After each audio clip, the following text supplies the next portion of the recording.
There, I'm doing fine. Haven't quite got my stream set up yet. Uh, I'm at I'm at an airport in the middle of a rainstorm. I'm hoping it's gonna subside. So, let me let me get let me get the video working, and just give me a second.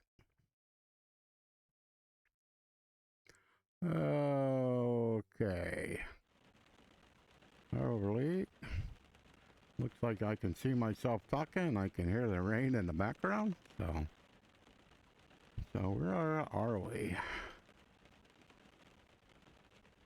So we are at Newcastle right now, and I normally start at 11 o'clock, but if I hear somebody come in, I'll certainly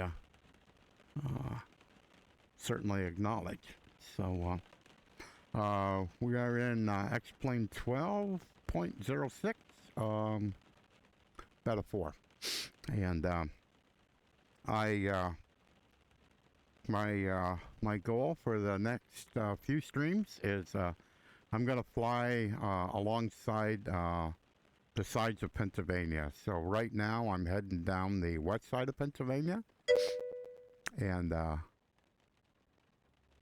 thank you. It is a flight simulator that is pretty accurate, and so we're gonna fly down the west side of Pennsylvania, the south side, up the east side, and across the north side. So I fly in real weather, and when I check the weather, it says it was not doing this. But we got some rain, and that's cool. I haven't powered the plane up yet, but I'm sure it's above freezing, and so I don't need to worry about any of that. A little bit of rain, yeah, it won't hurt anything. So, but yeah, I'll pop out of the plane. If you haven't seen this before, this is going to be pretty cool. So basically I'm in VR, and so it allows me to kind of teleport around. So if you look over here, you can actually see that's a puddle of water. You can actually see the raindrops dropping on the water. That is slick. That is really, really, really neat, because this is what it looks like in real life. You don't have the whole tarmac isn't wet because you just have low spots. So wherever there's a low spot, there's going to be a puddle. There's a puddle here, puddle here, puddle here. But the and also you can see a little bit.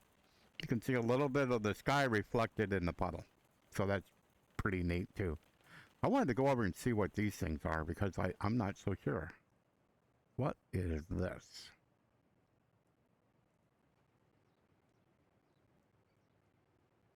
Huh.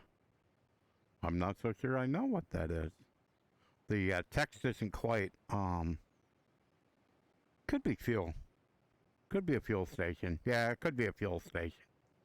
You know, maybe you have to open it up. Or it could just be trash. So, but I think it's probably a fuel station. So, let me jump back over in my plane.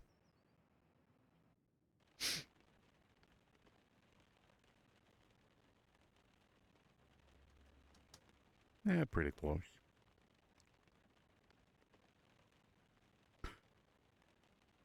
Well, thank you so much. Yeah. So, like I said, this is X-Plane 12.06 and beta 4. So one thing that since I'm a little bit early, I'm gonna jump over to the woods. So.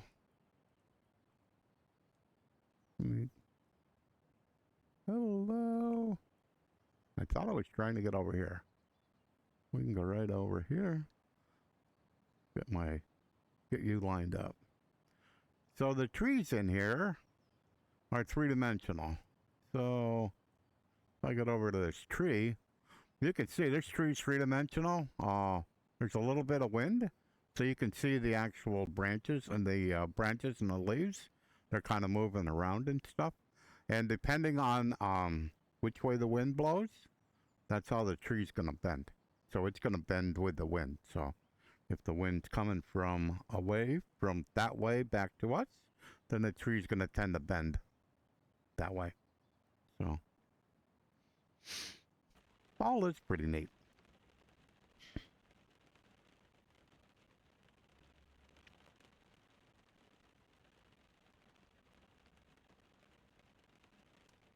Pretty close. I think I'll probably be okay. My handle on Twitch, YouTube, and Discord is SparkerInVR. My real name is Bill. I've been streaming virtual reality. I've been streaming virtual reality for probably 3 years. I've been using virtual reality for probably 5. And so the current headset is Vive Pro 2 that has some added features. I've added a mod mic to it. I've added a fan to it. And I have some counterweights in the back to kind of counter the heaviness of the headset, the heaviness of the headset in the front. I am waiting for a BigScreen Beyond. So this headset weighs about 1,200 grams. The BigScreen Beyond weighs 124. So it's going to be night and day. And so I would say a month and a half at the longest. I'll have my BigScreen Beyond. So let me think what I want to do here. So we're streaming, everything's good. It isn't raining too badly. So let me want to check this again. Yeah, I'm good enough. So let me get the I'll get the airplane started up, and we'll go fly. So we click on next. OBS sim sound. So OBS sim sound. So yep. Oh, that wasn't good. Yep. Check. Mod mic in position. So mod mic in position. Yes, it is. Check. OBS mod mic sound. 1, 2, 3, 4. Yep. Check. OBS streaming. Yeah, we're streaming. Check. Over toolkit windows. Toolkit windows. Yep. I got chat here. Check. Fly with Lewis sounds script. Yep. Got that. Check. ABI tab plugin. Yep. Got that. Check. Rep weight and balance. Excuse me. So let's make sure I got enough fuel to fly. So we're going to go down here to weight and balance. No, we don't have enough fuel to fly. So, hey, what's going on, Captain Bombasso? How are you doing? I started a little early. I had some early visitors, and so I decided to start early.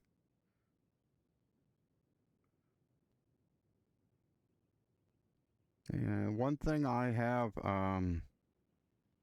that's important to me is if I hear somebody,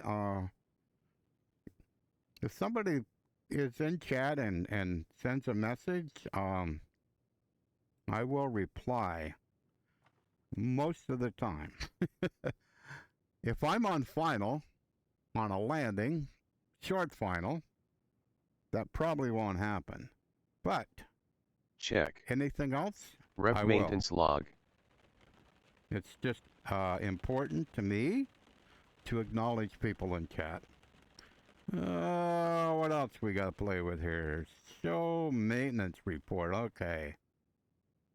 So it's a little bit of history here. 37 hours for discharge. At the end of my last stream,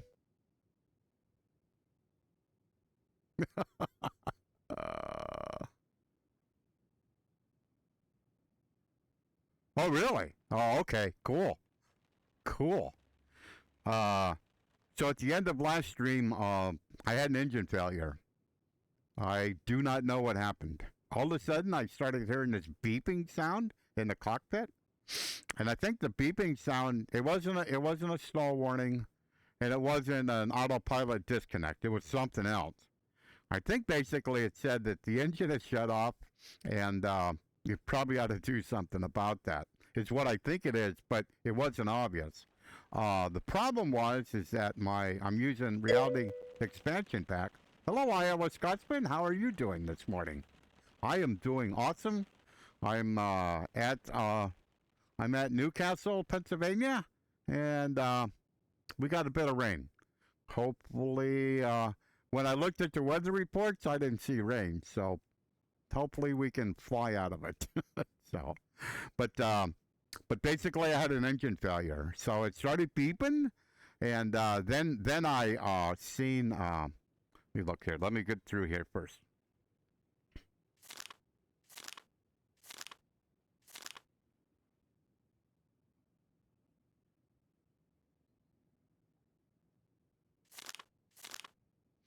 Yeah, I had batteries a little low. I think I had played with it a little bit.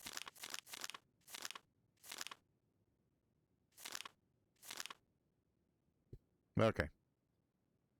Good here. Check. 2 brakes. All right, I Test can set. Pause right here. 3 fuel selector. But so I had some beeping going on, and 4 fuel shut-off valve. And I didn't recognize it on, at the time. That the 6 beacon. That the engine was dying. I didn't recognize it right away. So I'm on autopilot. The engine has died. So what's going on is because I'm losing engine power, the trim's trying to trim this airplane, and so when I tried to grab the trim wheel, I couldn't get it to move, and I'm like, because it's trimmed all the way down, and so I'm like, what the heck's going on? Well, then I realized that I needed to kill the autopilot. So once I killed the autopilot, I could get it trimmed back to about 65. At that point in time, it's time to try to find a place to land. And luckily enough, there were some open fields, and I was able to do an outfield landing. But that was really crazy. I don't know if I've ever experienced that before. I did probably the first week I had VR. I did an engine failure. I had an engine failure, but I knew what I did. I mean, I had an engine that was not warmed up, and I tried to take off. And but when I go back and look at the VOD, I look at all the instruments, there ain't nothing wrong. so I have no idea what happened. So, alrighty. So let's turn the beacon on. 7 avionics switch. Off. Off. 8 master switch. On. 9 throttle. Open 1/4 inch. 10 mixture. Idle cut off. A auxiliary pump. On. B mixture. Rich until 3 to 5 GPH, then cut off. C auxiliary pump. Off. 12 starter. Engage. 1 ignition switch. Start. 2 mixture, at engine start. Rich. 3 engine. RPM 1000 RPM. 4 oil pressure. Check. 5 mixture. Lean max. 6 flaps. Retract. 7 avionics. On. 8 instruments.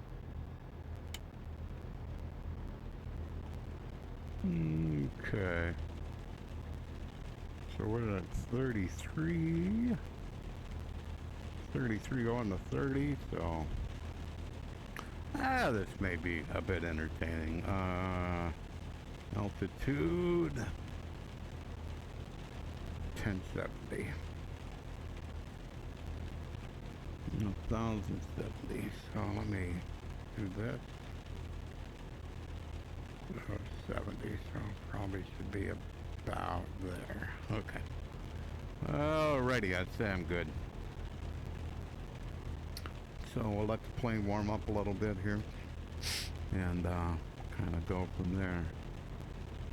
So we'll put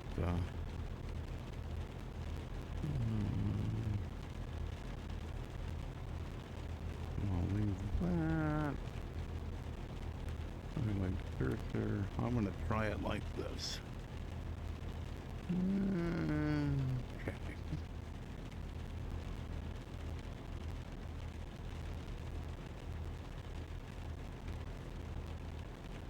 Oh. Okay. Whoop.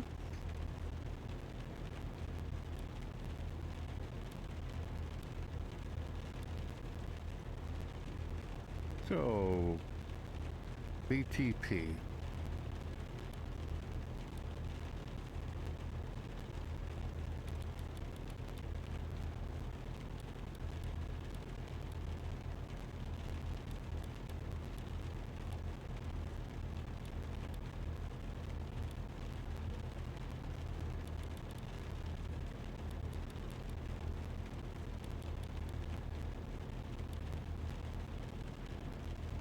So that's Butler.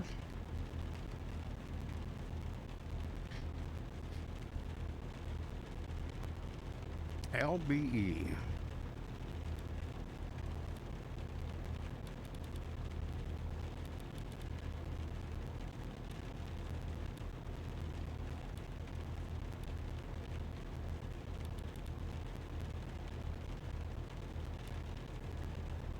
Arnold Palmer.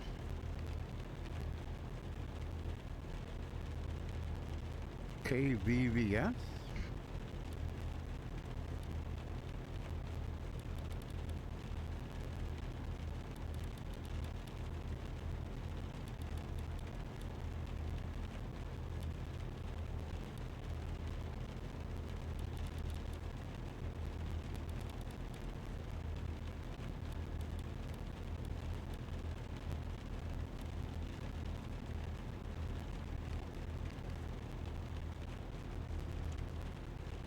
And HMZ, KHMZ.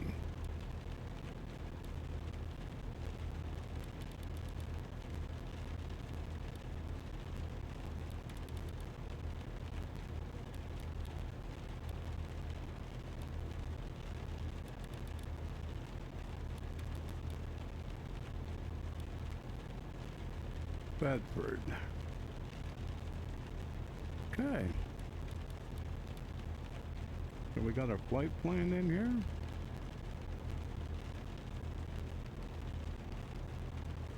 So we'll see how that goes. The rain's annoying, but we'll, let me see here.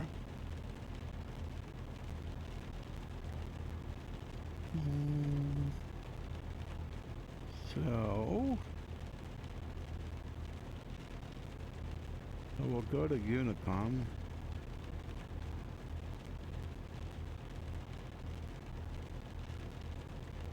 Setcom 123.000. Com 1 set to 123.0.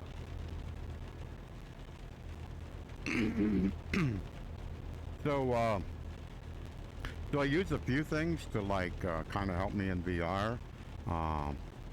One is I have a physical yoke and pedals. That's kind of how I control the plane. I use my VR controllers for pretty much all interaction.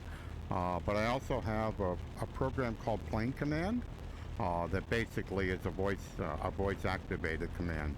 So it allows me to do what I just did, where I can set the comm frequency. I could either set it with my controllers, or I can actually set it with a voice command. So either one works. It just depends on how I feel at the time. So the frequencies we have here. Okay, so first is the elevation is 1070, so that's about where I have it. CTAF is generally what I'm going to be. I'm going to set that frequency, so it's like a common traffic, yeah, common traffic advisory frequency. So that's what CTAF is. Alrighty, so let's see. First of all, let's see if pilot to ATC is happy with me.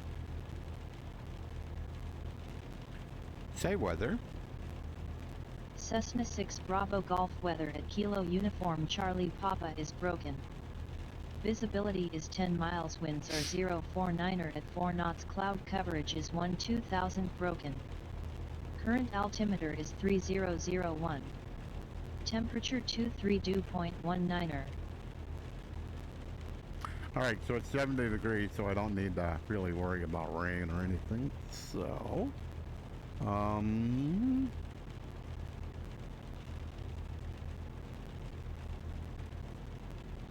let's say active runway. Cessna 6 Bravo Golf arriving and departing runway 05. Okay. So, 05, I'll take the heading bug and I'm going to put it to 05. So that's 06, that is 05. Oh, so that's that way. So let's see if I can find some help. So if I click on this, oh, we got an airport diagram. I use Navigraph, and because I use Navigraph, and it is, and it basically is integrated into Habitat. I have access to that. So airport. So the goal here is it kind of tells me where I am. So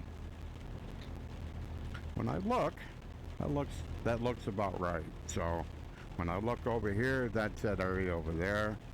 So I'm going to go to the left here, and then I'm going to go to the right, and then I'm going to go down to the end. Except that's 2-3. So I got to get to 5. So I got to get that way. So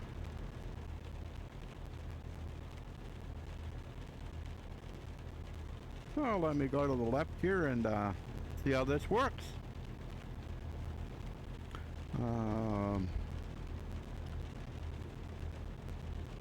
But I probably ought to get permission. Cessna 6 Bravo Golf ready to taxi to runway 05.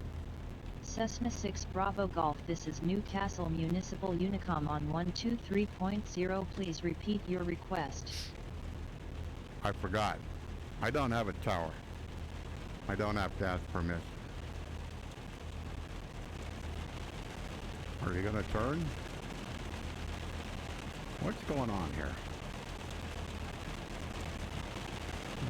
Something ain't right.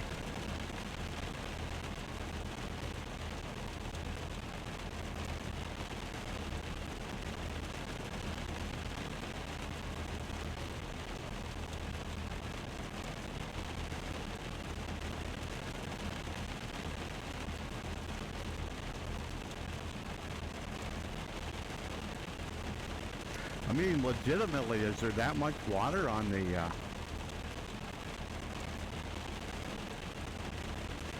what the heck is going on?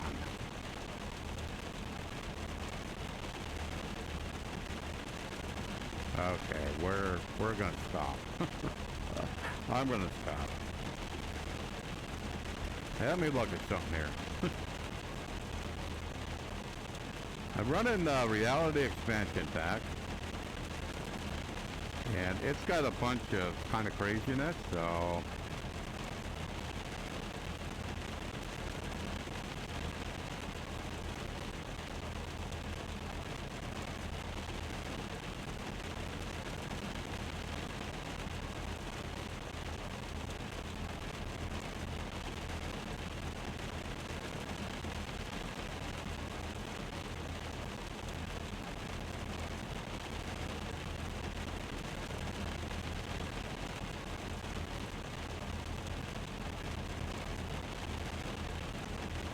okay. It says use advanced steering. It says disable if you have hardware toe pedal steering issues. Okay, we'll see if this is better.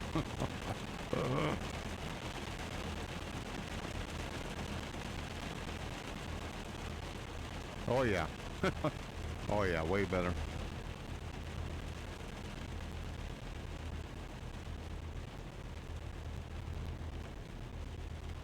Alright, so I should hold short here. Cessna 6 Bravo. Cessna 6 Bravo Golf, crossing runway 1331.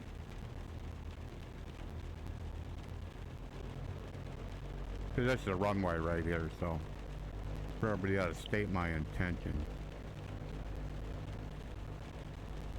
Oh yeah, that works way better.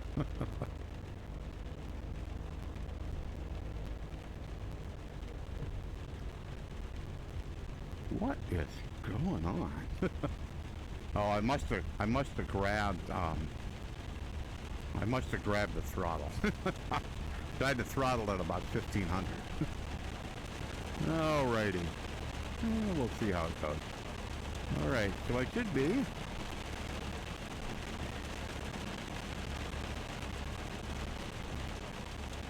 So I'm at 5. I really hope I can get rid of this. Okay, let's go fly.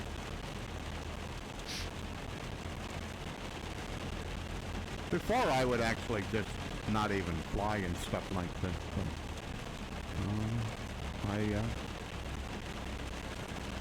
And something else that's going on is, alright, trim set. Whoops. That off, this on. Okay. I forgot to set my lights. Okay.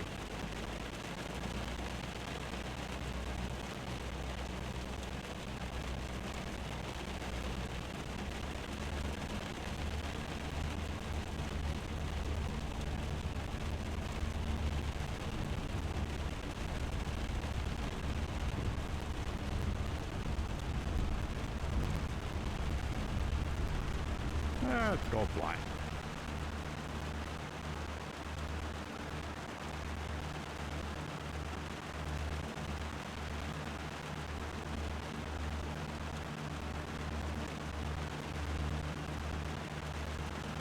So something that's going on with the reality expansion pack is there's like a right here. There's a bar that basically is like an info bar. The problem is that it's supposed to like automatically get bigger if it has more than one line of text. And right now it's not, that is not working. So so I think when I had my problem the last stream, I think there was 2 lines of information, but I could only clearly read 1. Now the other thing that Claudio did to help is he changed the background. So if I move the throttle a little bit here, so when I change the throttle, this shows up. Originally, if I put it up here, I couldn't read it because there wasn't enough contrast. But now there is. So I pull the throttle back a little bit, and I think I'm going to get rid of that because that's just annoying to me. So I'm going to go nav, and so that should basically follow me to the plug in. Reality expansion pack settings. Show engine monitor. I'm gonna turn that off for right now. I had it on to kind of so that I could get 2 lines of text to show, but I don't need it now. So back to about 2200. And so let's see, so I'm going BTP. So we'll look at that one. That's 1200 feet. Cool.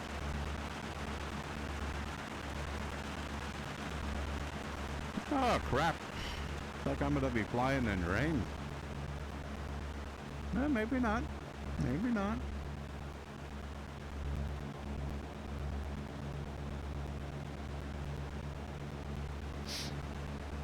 So basically, I put my plate path in. As it comes up closer to the magenta line, it should start turning me a little bit to kind of get me on a course of. Right now, I'm tracking 175, and I should be 134. That cloud's pretty close to the ground.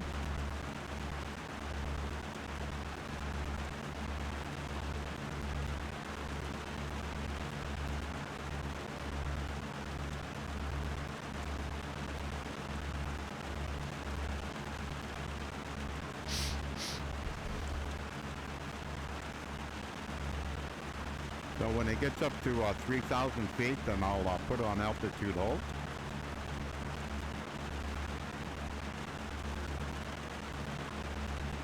Or are you gonna turn? Yeah, you are. You gonna turn me right to that cloud? Really?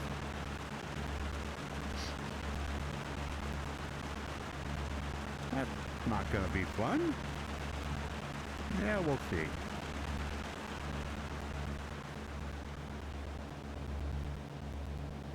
I don't want to really fly through it because that looks kind of doesn't look good. Whoops. Okay. So I'm at 3,000 feet, so I basically put it on altitude hold. And looks like we're going to be to the side of that cloud, so that'll be okay.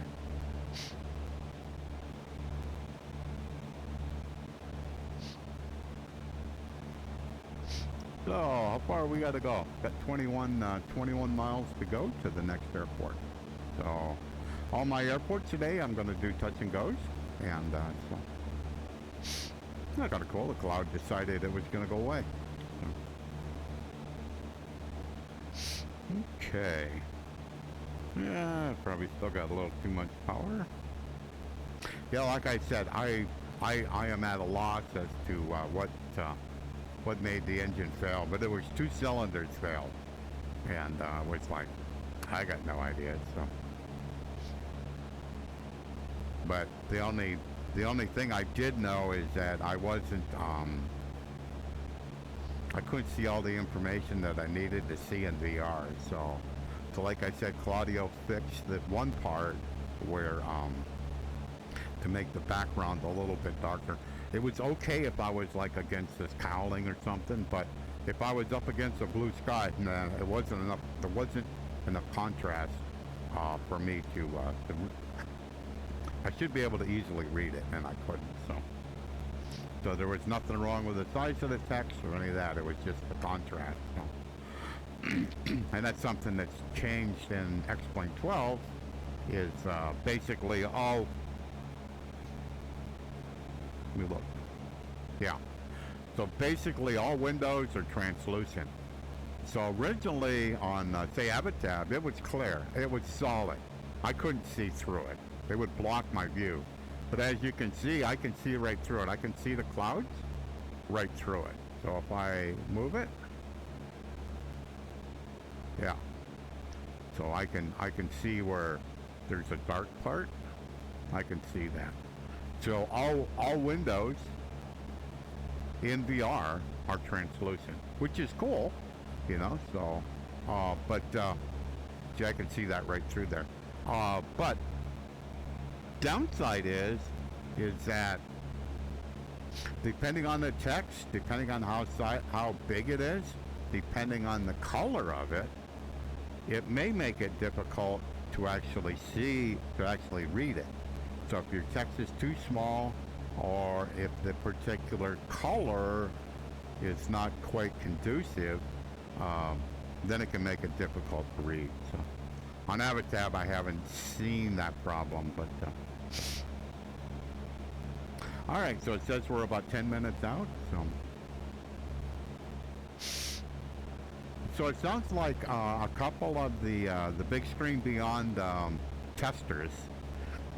These are people that have had prototypes of the BigScreen Beyond. 2 of them that I know have received their final units. So that basically says that they have to get them before the public beta people do. And so I'm one of the public beta people. So that's a good start. So suppose we're slated to in quarter three. We're kind of in about the middle of quarter three. We will the public beta people will get their big screen beyond. So fun times ahead.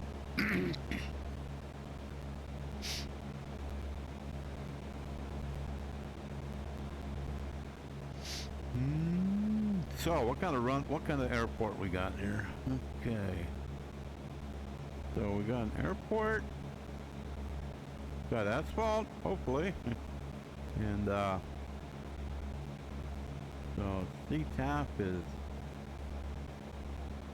Setcom 1 standby 122.800.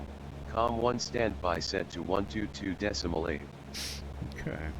So I have the CTAP frequency dialed in my standby, so I can just hit the flip button when I'm close enough, and it'll go to the CTAP frequency. Once again, there's no tower, so I'm up to my own devices. There's only one runway, so you don't have to pick, and so depending on what the winds are, we'll make that judgment. So.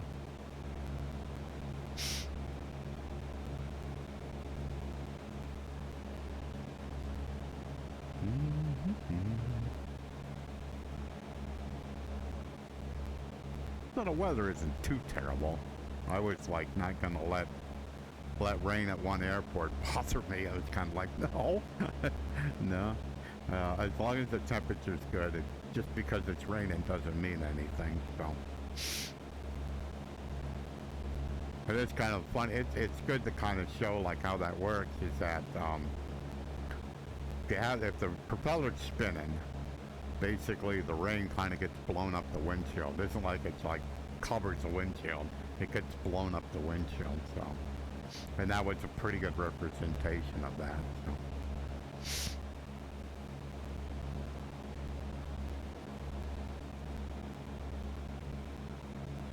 So basically we were at Newcastle, and now we're going to Butler. So it's kind of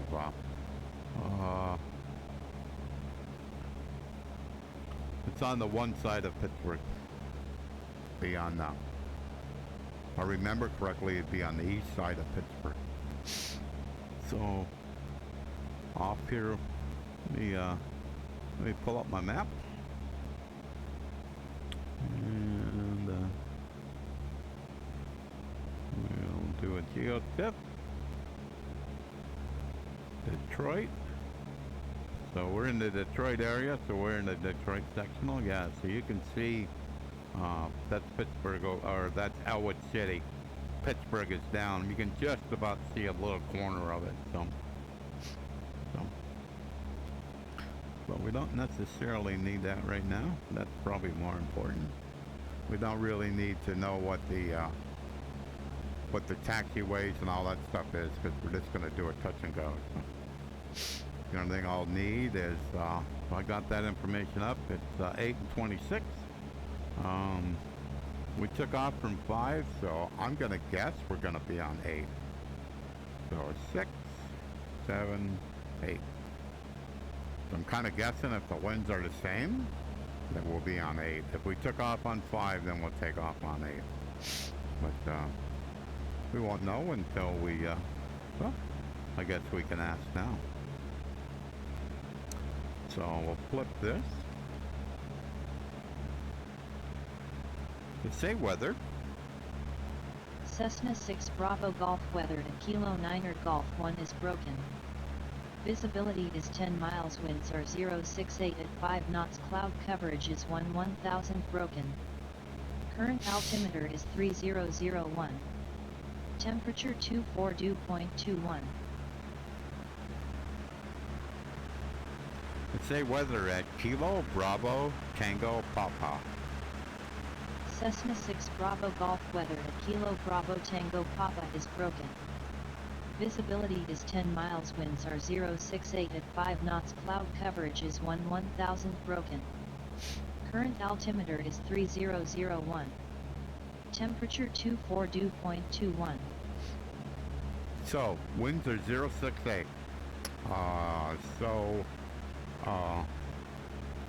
That's pretty close to 8. So, we'll see if she agrees. Cessna 6 Bravo Golf, stay active runway for Kilo Bravo Tango Papa. Aircraft calling Unicom, say again with your call sign. Cessna 6 Bravo Golf, say active runway for Kilo Bravo Tango Papa. Cessna 6 Bravo Golf arriving and departing runway 08. All right. So 8 miles, 6 miles. Probably ought to get the autopilot on.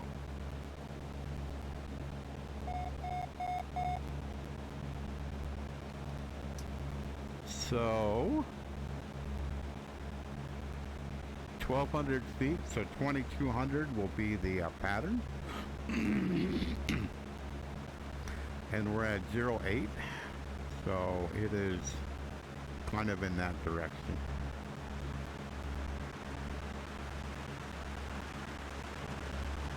So we're kind of looking for a runway in the rain.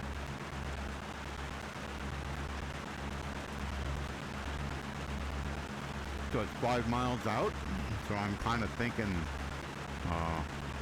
kind of short of that tree line is probably where it is. So, but I need to stay on course because I turned myself the autopilot off. But I have to get close enough I can actually see the runway before I can kind of commit and commit to a pattern. So, and right now, it's just partly because of the rain, I just can't see that runway yet. So, I know where I think it should be, but it's right in front of me. So, but it's just not obvious right yet. And so I'll stay at this altitude. I'll stay above pattern altitude until I'm pretty sure I can see where the runway is. And then I'll figure out a proper approach for the where touch and go.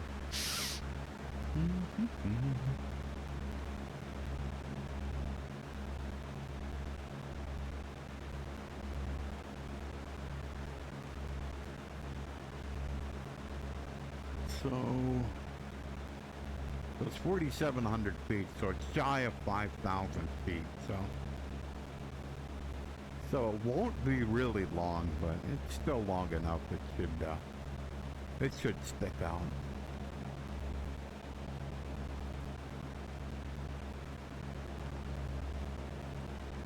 But not obvious yet.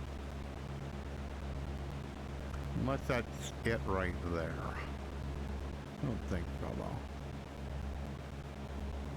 2 miles. Yeah, that's it right there. So let me look. Yeah. Okay. So that's the runway right there. It's kind of neat because that's on a. All right. So I'm parallel with the runway right now. That's the runway right there. I can see it. But we'll stay at this elevation, and I will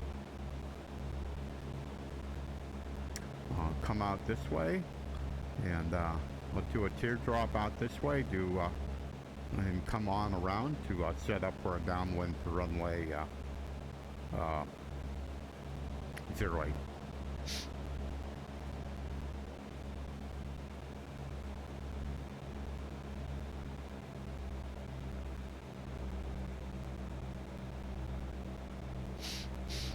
That's not too bad. I'm too high, but that's okay. We'll once we get everything kind of lined up here, we'll work on that problem. Okay. So, how are we doing here? I would say my frame times are a little bit higher than they have been, but they're not bad. I mean, I consistently in X-Plane 1206 Beta 4, pretty much no matter what the scenery is, what the weather is, I can generally maintain 45 frames. So, and if I can do that, I am a very happy person. So. Okay. So I don't want to get too far away where I start to lose track of that, especially in this kind of weather here. So, basically going off to the left a little bit.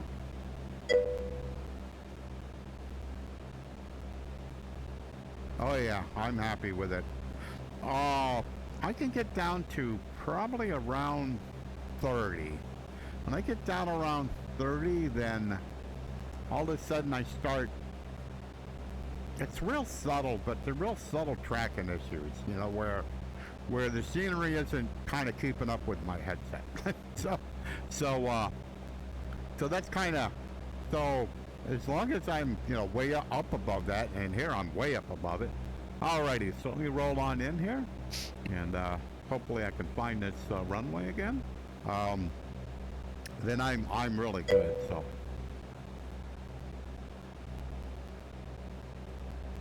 Yeah.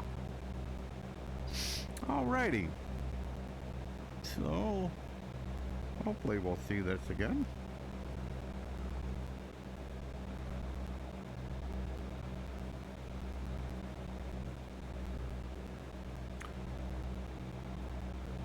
So basically when I get turned around here, as long as I'm not completely, there it is. Okay. So, alright. So we're going to pull back some power here, but the runway's right there. And so I'm going to pull back some power. I need to be at 2,200 feet, and right now I'm at about 2,800. So I'm at 1,500 in the RPM. That's probably a good place to be. So we'll come in here a little closer. I don't want to be too far away from this. Alrighty. So 26. Gonna trim it up a little, pull the nose up a little bit, kind of arrest that descent. Alrighty, so we're parallel with this runway, and because my airspeed dropped a little bit, so did my RPM. So, alrighty, so the heading bug is on the bottom, so that says that I am lined up for the downwind of runway 08. So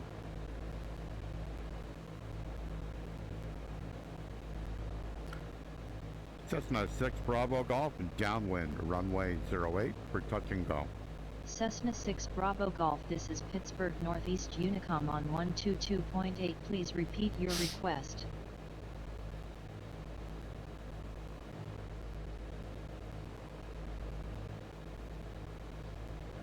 Okay.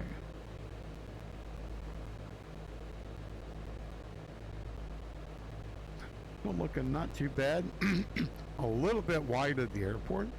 Okay. So, probably my power is about right.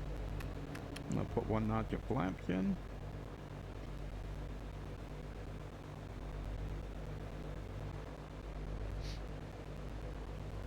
So because I'm a little bit wide of the airport, I can start my base turn a little bit earlier than I normally would, and I'll start it right about now.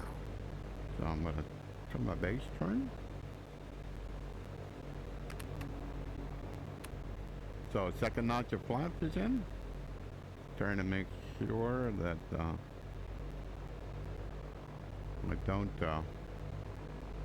don't stall.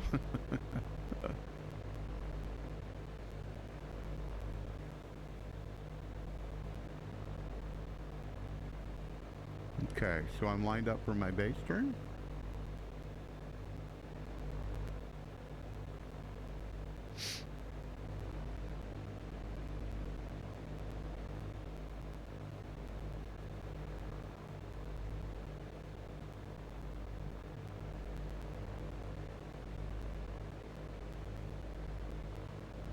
Alrighty, I'll go ahead and turn final.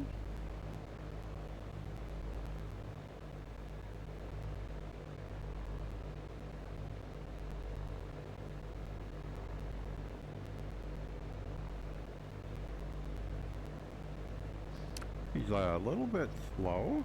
Not sure what's going on right now, but I'll work through it. So the altitude for the runway is 1,200 feet, and I'm at about 1,600. I'm high.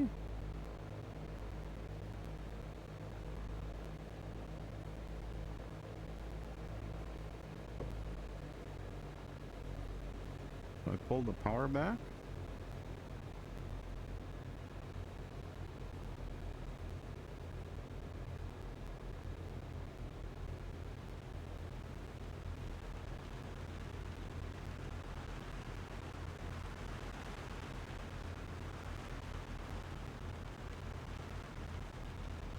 Come on, land.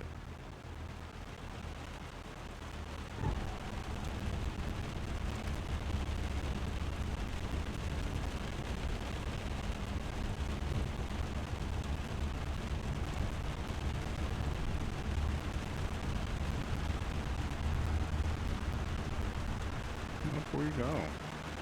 Not too bad. Not too bad. I was happy with that. Not happy with that. Where the heck the lightning come from? Good lord. I was happy with that.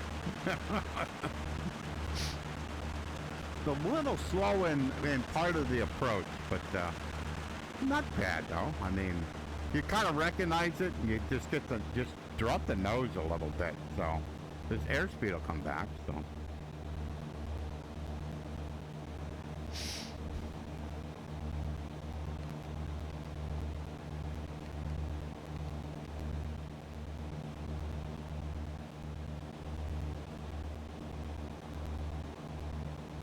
Okay, next airport looks like 30.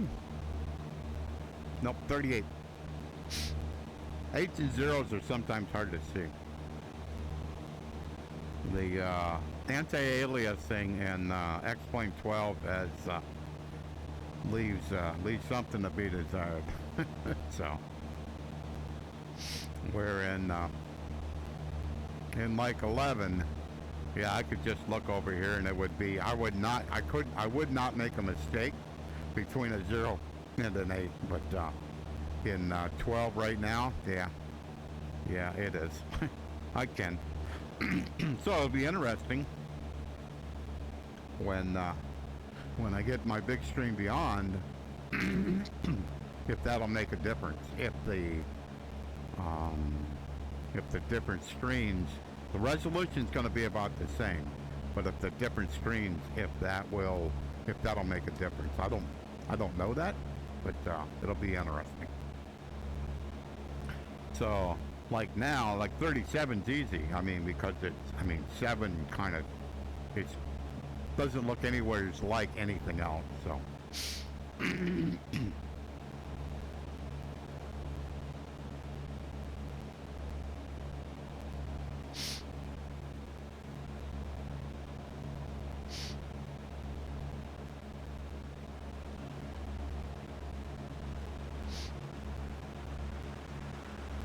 Yeah, so we're getting towards the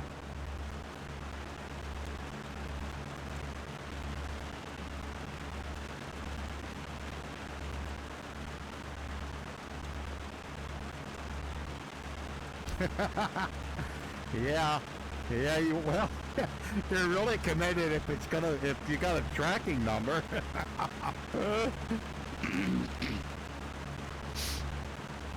No, I'm really interested in how it works out for you. I really am. So, yeah, I absolutely am. So, they're kind of like two headsets on the opposite ends of the spectrum. You know, I mean, one is like tiny and one is fairly large, and what I'm really interested in is for is because I this headset I have.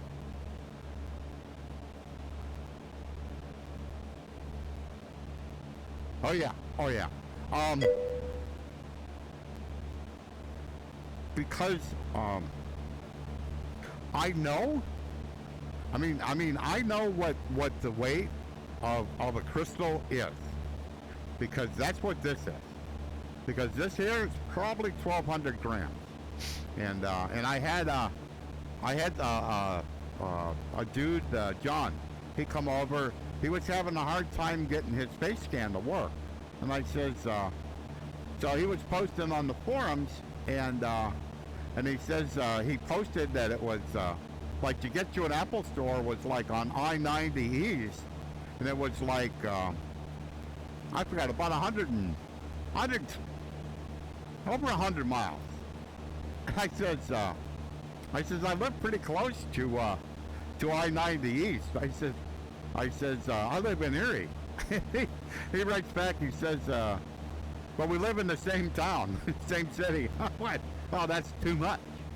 So he come over later in the afternoon yesterday, and tried to do a face scan on my phone, and and it didn't work on my phone either. So it almost appeared like either he had done too many scans and had been locked out or something like that.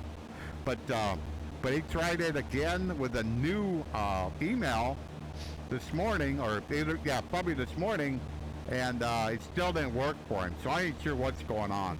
If there's something a little crazy going on, because I've done 2 face scans and had no issues. I did one with a phone I borrowed, and I did one with a phone that a refurbished phone I purchased. So I don't know what's going on. So but he was over here, so I said to him, I says, pick up my Vive Pro 2. So I picked it up. I says, yeah, it's a little heavy. so it is heavy, but I've got like weights in the back, so I make it even heavier. I put weights in the back to kind of counter the front heaviness, and I'm probably good for 2 or 3 hours. You know, I'm good for that. I'll be okay. And I also added like a fan on it to kind of try to keep the screens, try to keep the heat down on it. Seems all work. So, you know, but so I have that reference. I have that reference of a headset that's it's not as wide. This one isn't as wide as a crystal, you know, but I have the reference of the weight. So I'm kind of interesting, like how well, I hear it's balanced, but some people say things like that. If you've actually spent money on something, sometimes you'll convince yourself it's better than what it really is, because you don't want to admit it. So, so I'm really curious about that, how that works out. Alrighty, so 29. Yeah, because the other thing I hear about the battery is it isn't very heavy. The battery's pretty light.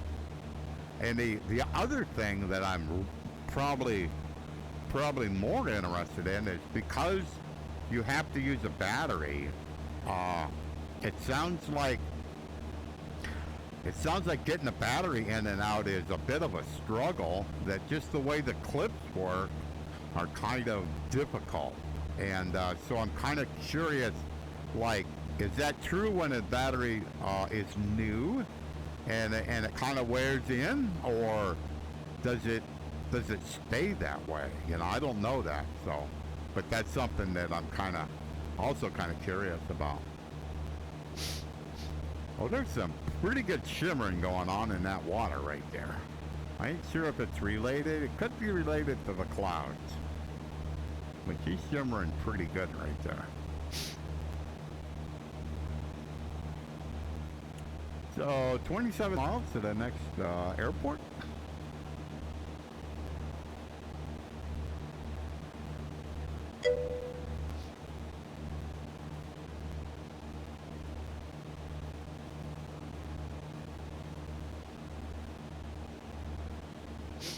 Yeah, I had seen some people kind of recommend that, where you kind of like loosen the clip on one side and then on the other side makes it a little bit easier. So that could be. So where am I flying over? I'm probably illegal here. I think I'm flying over Pittsburgh, actually. Yeah, this is certainly looking like I'm flying over Pittsburgh. I probably got to get a map, huh? All right. What's it say? Are you over Pittsburgh? Oh, yeah, you are. Yeah, that's Pittsburgh, all right. I kind of like, I looked at the rivers, I looked at the bridges, I'm like, and all the roads, I kind of like went, oh, yeah, there's got to be Pittsburgh. At least a part of it. Haven't been down here in a while. Quite a few years ago, I actually we were right downtown Pittsburgh, right at the point. And there was a trade show we went to down here. So. And normally if I come down here, I'm usually going south.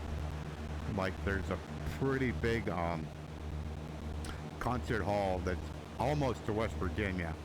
And that so when we go to see concerts, a lot of times we'll go to that one. So yeah, that was a pretty good flicker there. Yeah, I'm good. So what's the next guy? LBE Airport. LBE. So what's this one? Got a lot. Oh, it's got a tower. Arnold Palmer. Oh my goodness, I got a tower.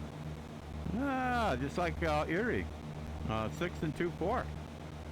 Cool. So we're 22 miles out.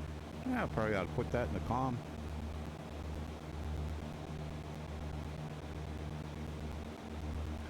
Set comm 1 standby 125.000. Com 1 standby set to 125.0. Okay.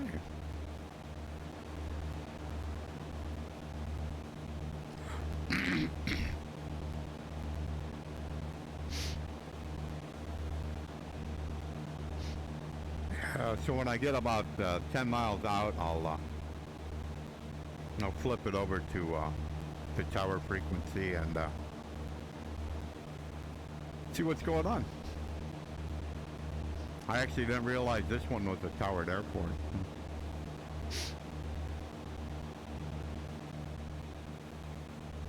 Yeah, so the weather isn't too bad. You get rain off and on, but that's okay.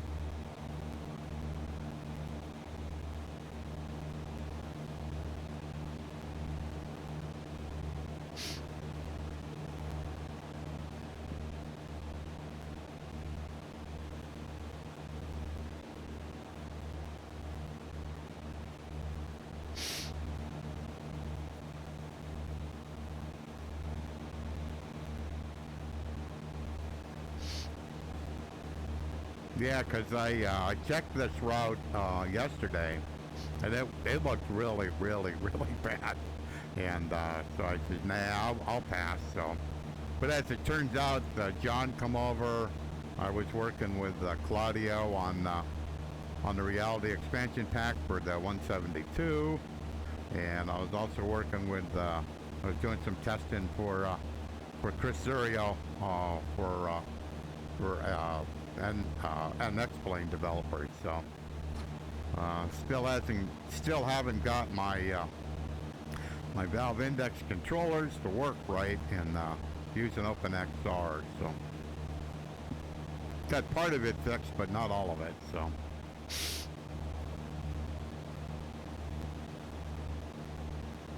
Well, more than likely after I'm done with this stream, he'll have another build for me to play with. So I think I know what's going on, and but I'll wait and see if he comes up with anything. If he doesn't come up with anything, I'll send him an email and tell him what I think's going on. So, because what I think is the valve index has never ever had an actual object. So in other words, this object here is actually from Vive. There's never been one for the valve index on 11 or 12. And so for some reason, when you don't use OpenXR, it finds the object and it displays it here. But if I tell it that I want to use OpenXR, it doesn't find it. And I'm not too sure why that's true, but it is. So when I'm using OpenXR, I don't see this image. So it makes it really difficult to try to like, how close am I? I mean, I can see the image, so I know when I'm, maybe an inch away. I can two things. I can feel that, and I can see it highlight at the same time. Neither one of them, so the haptic there with OpenXR, it doesn't work either. But I also can't see the image, so I can't tell like how close I'm in. So it's like you can't see this image, so you have no idea how close you are until you see it highlight, but you didn't even feel it. So I mean, it's like a double problem, you know. I mean, so recently I've just been flying with like the minus d11 flag, and quite frankly, I could fly without any flags, and I get about the same performance. So, but I can't fly with the OpenXR flag. Just there's too many things that don't work that I absolutely need. so hopefully within a better or two we get this fixed. So, but time will tell.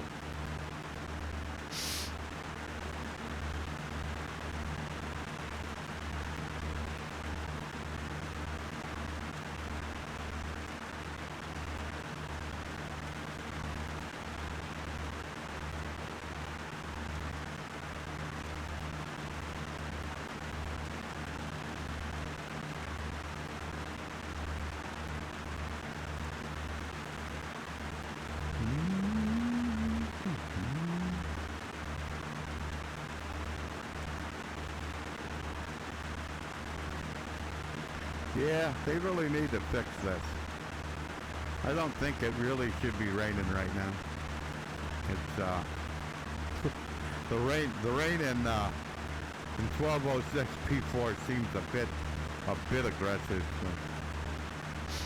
So it might be overcast and stuff, but it doesn't mean that that's the rain every time you go under a cloud.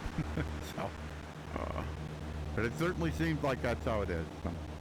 It kind of depends on the clouds, I guess, but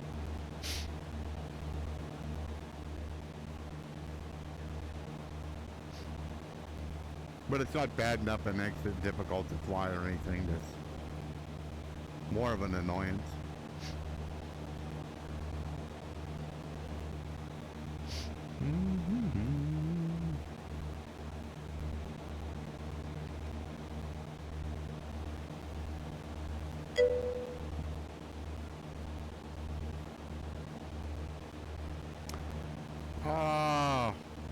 I'm not sure. I'm trying to remember. I thought there was something coming in 7. But I can't. Right now, for the life of me, I'm drawing a blank. But I did hear something was coming in 7, but I've drawn a blank right now.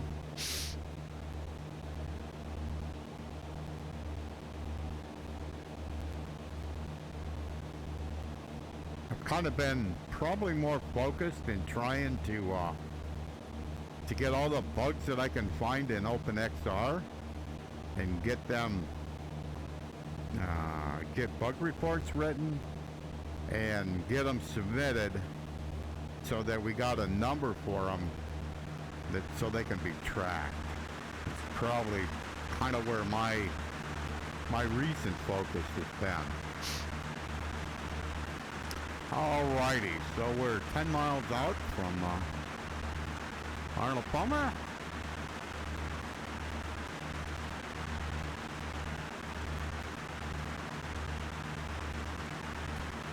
Cessna 6 Bravo Golf, say weather for Kilo Lima Bravo Echo.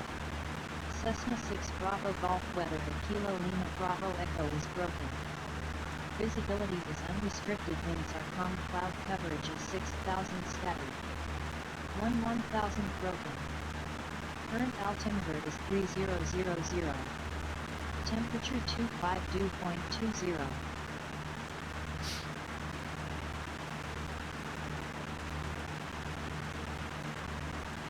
Say active runway for Kilo Lima Bravo Echo. Cessna 6 Bravo Golf arriving and departing runway 06. Okay.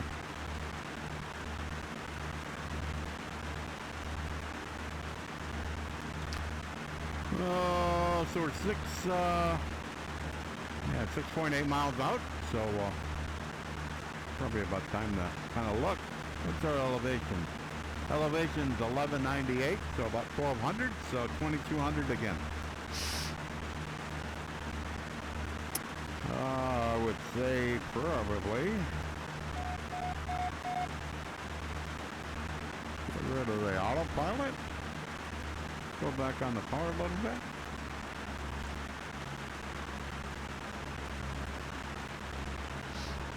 See if we can find ourselves an airport.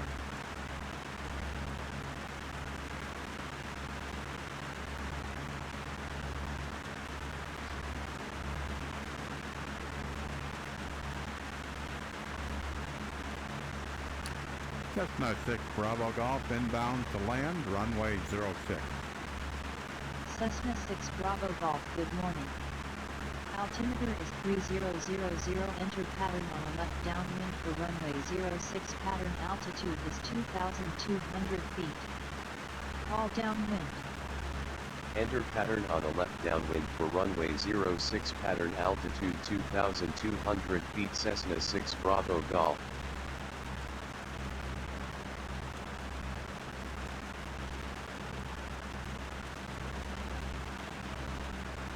Oh, it's off to my left. Not clear where it is.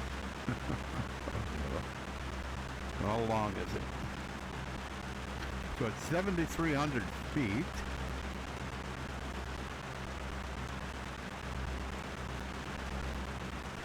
.7 miles away.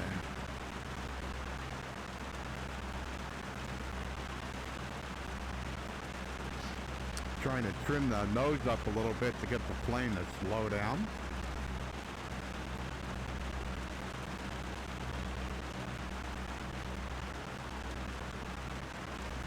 If that's the road, that's the road. That ain't a runway.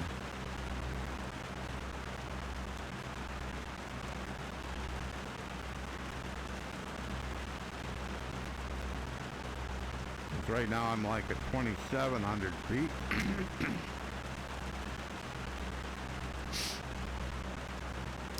I'm trying to arrest it right about there. I should be at 3,000, but that's okay. I'll work through the problem.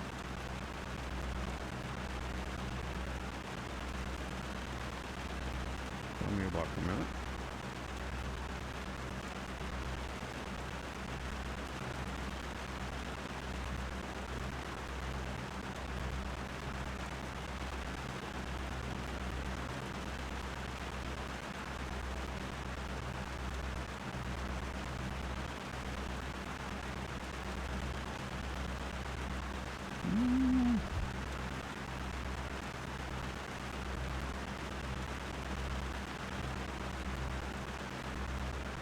I'm missing this airport. There it is. So let me look here a minute. Okay. Alright, so let me go this way. Pretty sure it's right over there.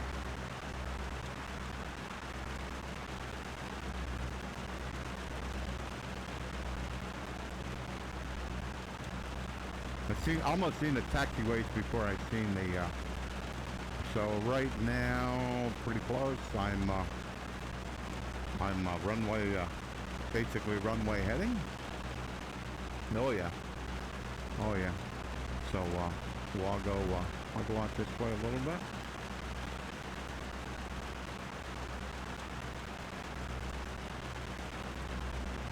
Just trying to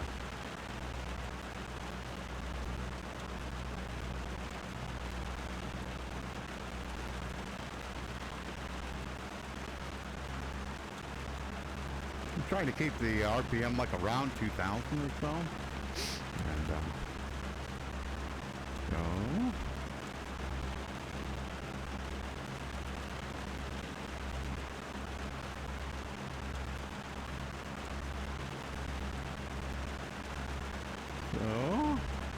let me spin around, and hopefully I went out here far enough that I can get set up for a downwind. So I'm just going to do a gradual turn here.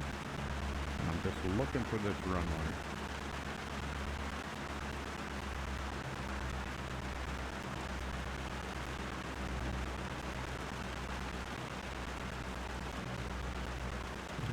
Trying to stay a standard rate turn till I can get that runway back in my view. And hopefully I'm on the right side of that runway. So keep turning, keep turning. There it is. Pretty sure. Yeah. Yeah, I just seen a flash of the beacon. Actually, that's not the runway, but that is. Alrighty. They're doing pretty good. Just ending a little bit, can it be?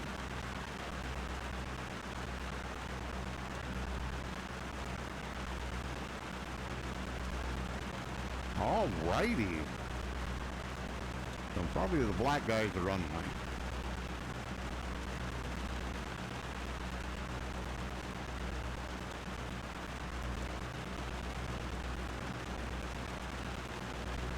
Cessna 6 Bravo Golf, downwind runway 06. Cessna 6 Bravo Golf, call turning final for runway 06. Cessna 6 Bravo Golf, request touch and go.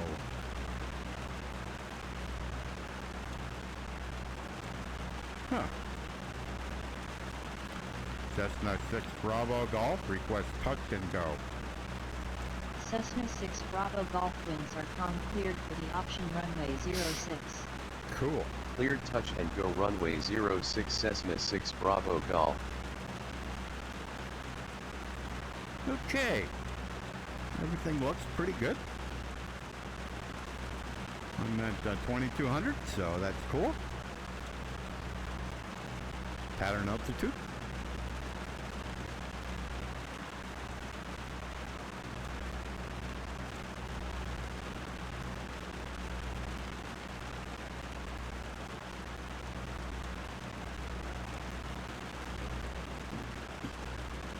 Alrighty.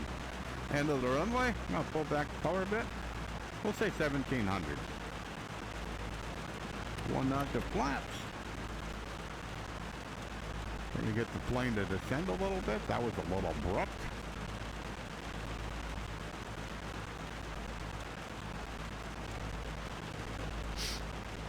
So we got to get rid of 1,000 feet between now and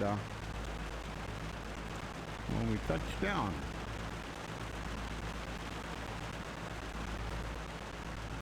I think I'm far enough away. So we'll go ahead and turn on base. Second notch of flaps. So 2 notches of flaps are in. I got RPMs 1500. Trying to keep it at 60, 65. Should probably be 70, but we'll see how we go. There we go. Whoops. Definitely overturned that one. Well, it looks like I did. I ain't so sure now. Alrighty. So we'll turn in. If my directional gyro is a little off. But maybe not. Maybe not. Okay.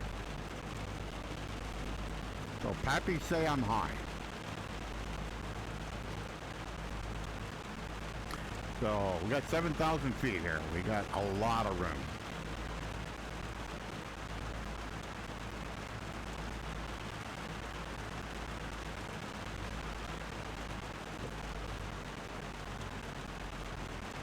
I was doing about 80 knots here. I was trying to get rid of that. So I'm also trying not to dive to this runway, but we kind of are a little bit, but we'll be okay. Okay. Pull back, pull back. Not too much. Pull back. Not too much. Pull back, pull back. Oh, there we go.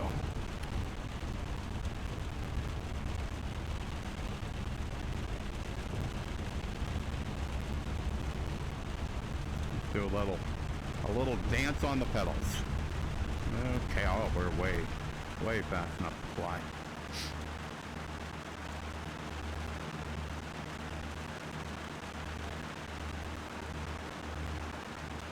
Oh yeah, we're off by quite a bit.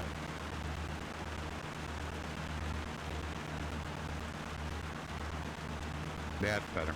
Yeah, yeah. When I was doing my base, I was looking at it and I thought I overturned it by a lot, but that wasn't the problem. The problem was its directional gyro was off by 15 degrees, if not more. So, okay, so we got to be on a heading of 221. So we'll climb out here just a little bit. So 221. So it's almost behind me. Yeah, it's kind of like, wait, what is wrong? And then I looked at my compass and went, oh, okay. That would explain it. So basically, I got to be almost behind me. So I'll climb out here a little bit more, and kind of looking at the train.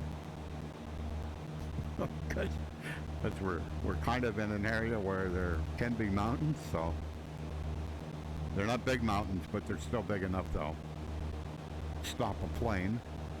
So I'm gonna slowly turn here, and because what I was looking at is where's the closest to it.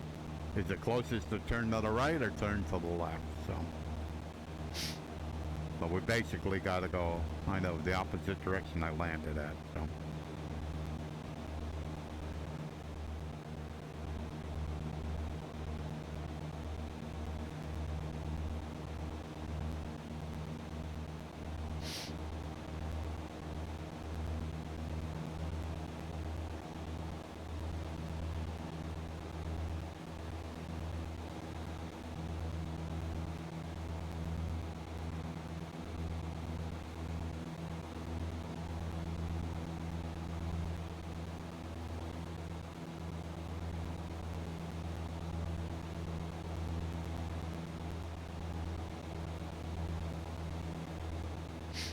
Okay.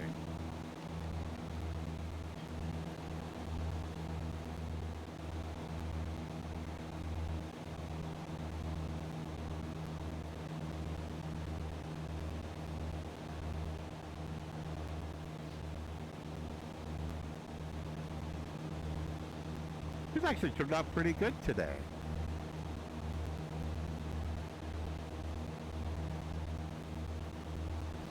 I'm actually kind of looking for, if this is Arnold Palmer Regional, I would have thought there was a golf course here, but I'm not saying I see one.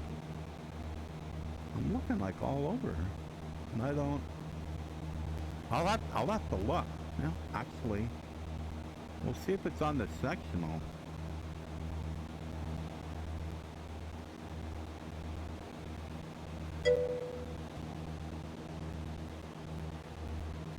Oh yeah. Oh, they really stepped up to the plate with these. You know, and like I said, I'm running real weather, so, and I mean, I just want to show. Whoops. Well,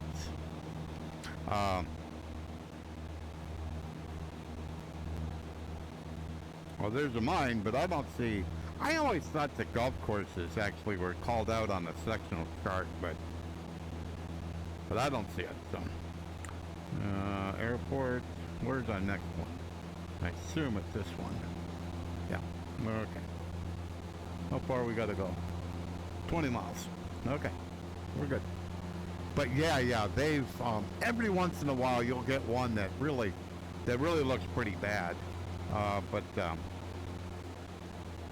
well, that could break an engine. I had it like at red line. I was like, really, Bill? Okay, so let's do a -5. I got to get down to 3,000. So. But yeah, I've been happy. I mean, they look like real clouds. Where you can look right up through them and you can see the blue on the back side of on the other side of that cloud, because the cloud isn't going all the way to the sky, so you can see the blue on the other side. That's same way here. That's pretty neat. That's quite realistic. So.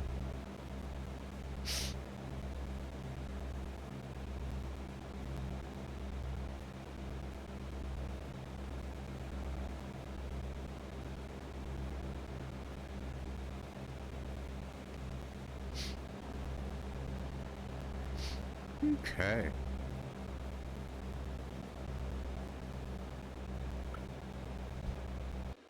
So, out of curiosity, what does it say? So it says scattered cumulus 8,000 to 13,000. So, is that what we see? I would say that's what we see. So basically it's saying that the bottoms are at 8,000 feet. Yeah, that's probably believable. You know.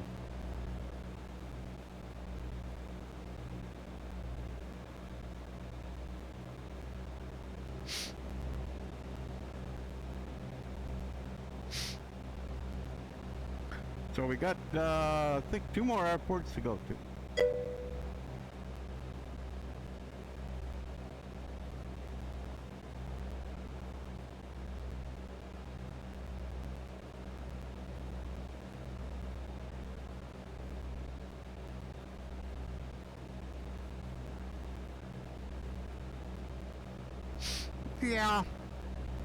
Yeah, that's probably true.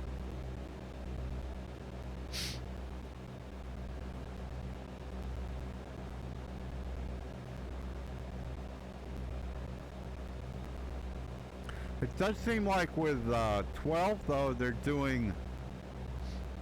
not doing big changes, but they are doing them reasonably quickly. I won't say they're fast, but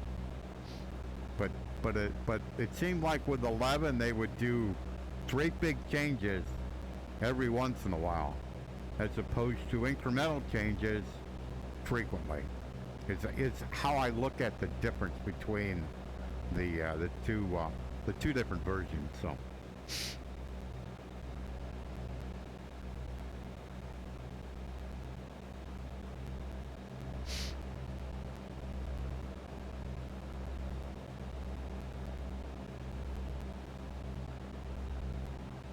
Yeah, so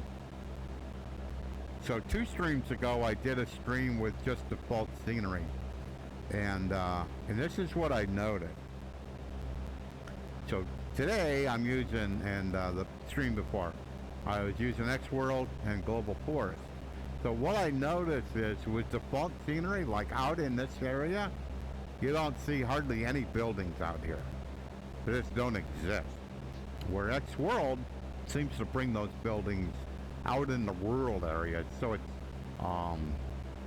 much closer to real world than the default scenery is. And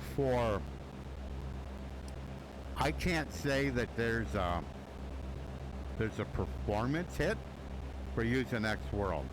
Some people may see that, I don't. So.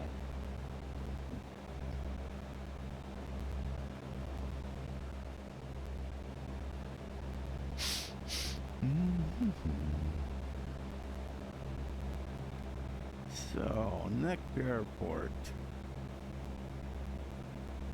So this one's 1,200, so they're all about the same.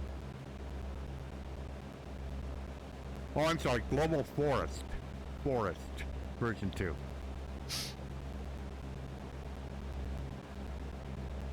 And that's what kind of brings the trees and the vegetation, that kind of stuff along, so.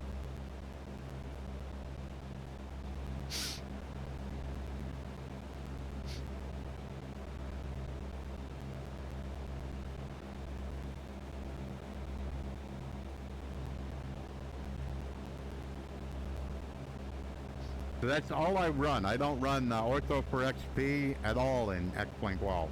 I just,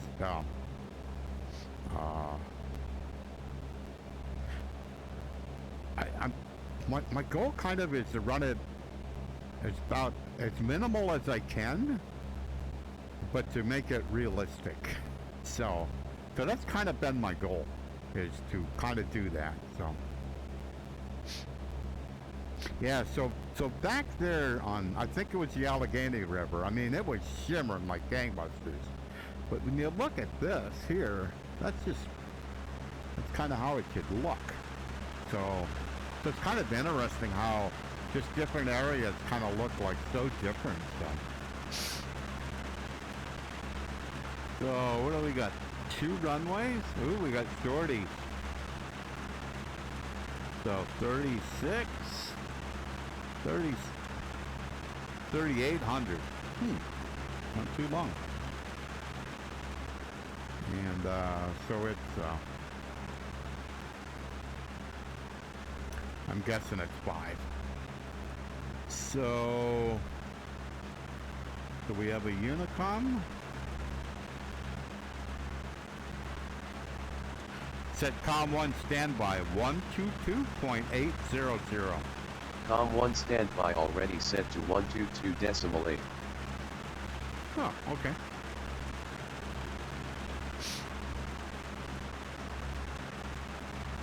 Really?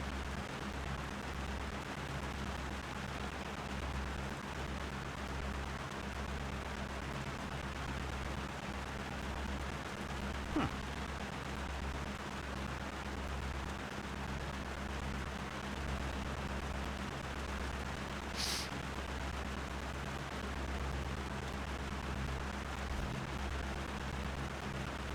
Cessna 6 Bravo Golf, stay active runway for Kilo Victor Sierra. This'll help. Cessna 6 Bravo Golf, stay active runway for Kilo Victor Sierra. Cessna 6 Bravo Golf, you were garbled. Please say again. Stay active runway for Kilo Victor Sierra. Cessna 6 Bravo Golf arriving and departing runway 05. Okay.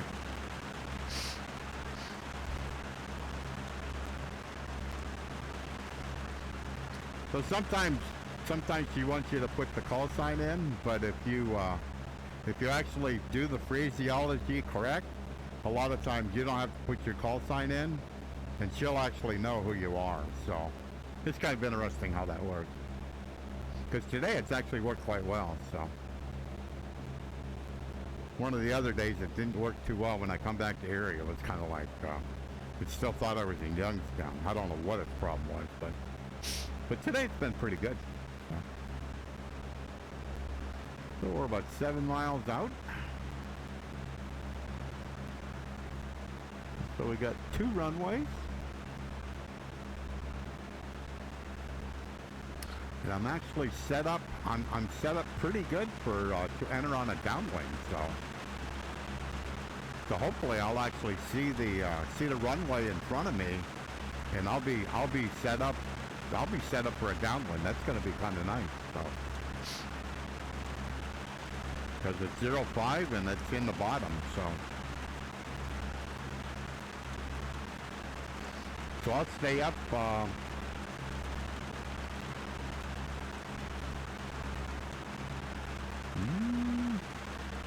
I'll stay at this altitude, but I'll get out of autopilot.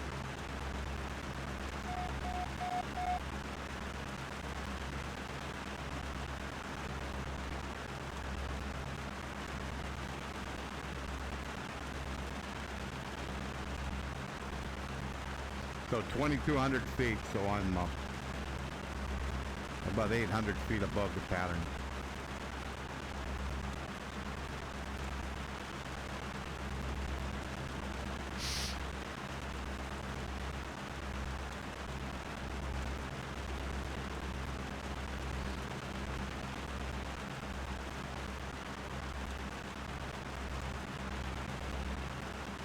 So we're 4.7 miles away from the runway, or from the airport.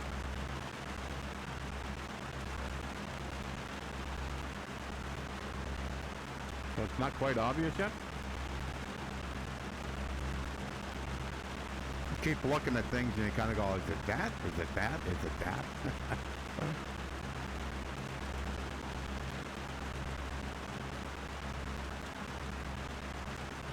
That there's the highway, so that ain't no runway. How long is it? Oh, 3,800 feet, so it may be right. Look. Oh, this may be entertaining. If it's where I think it is, this will be entertaining.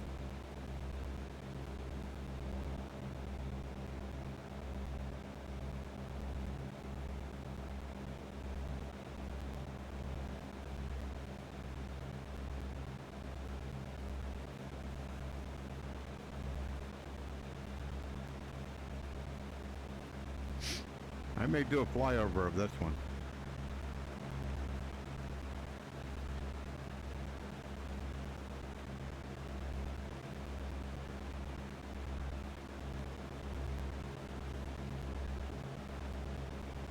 Oh, maybe it's not as bad as I think.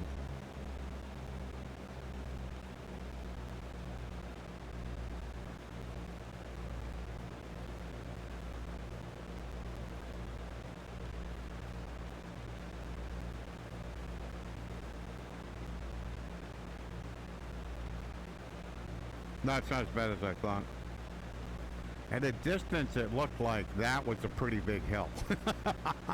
And I'm like, maybe I'm supposed to be, yeah, I looked to see if it told me if it was, we're still a bit high here. If I should be doing a right-hand pattern, not a left-hand pattern, so, all right. We'll be okay.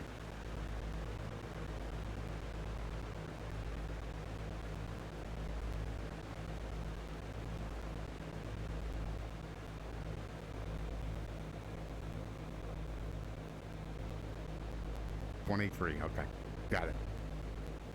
So I'm a little bit, about 400 or 500 feet high. But there's no reason that we should not be able to pull this off.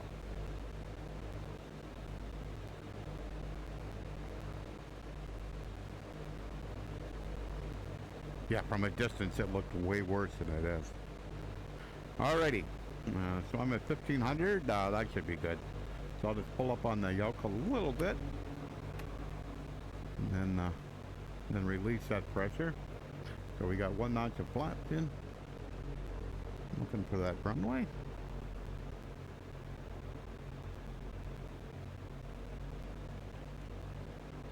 Trying to keep it pretty parallel with this runway.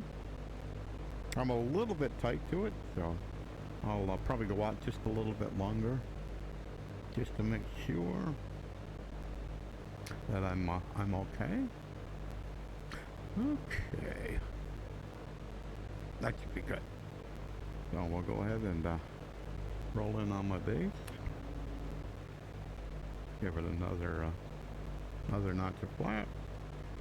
Trying to keep the airspeed at 65 or so, or maybe 70 if I can. Try not to turn too steep.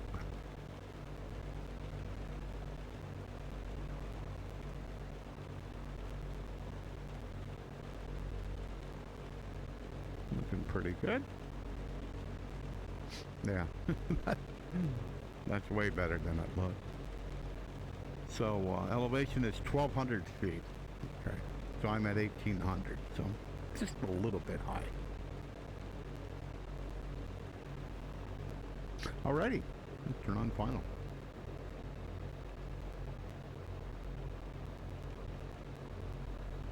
Don't want to do a radio call when I'm going below 40.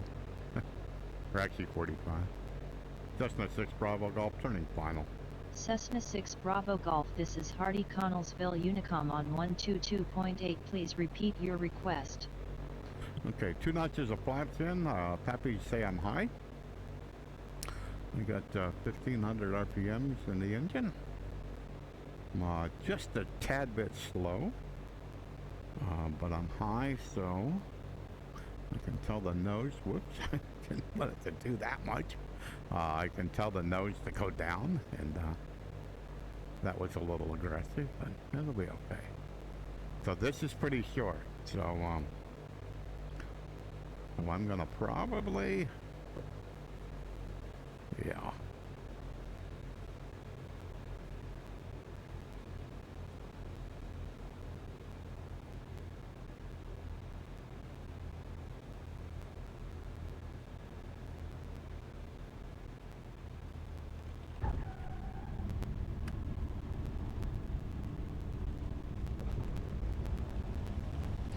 So because it was short, I wanted to make sure I got my wheels on the ground way before, right at the boxcar. So we're all good. We're out of here. I didn't want to dive, you know, but but it turned out good. That was nice. But pretty happy. Been happy with all the landings today. So. I've been able to, if I have put myself in trouble, I have been able to resolve it. Okay, last airport. We'll fly out here a little bit. So I need to be on a heading of 91, which would be east, thereabouts.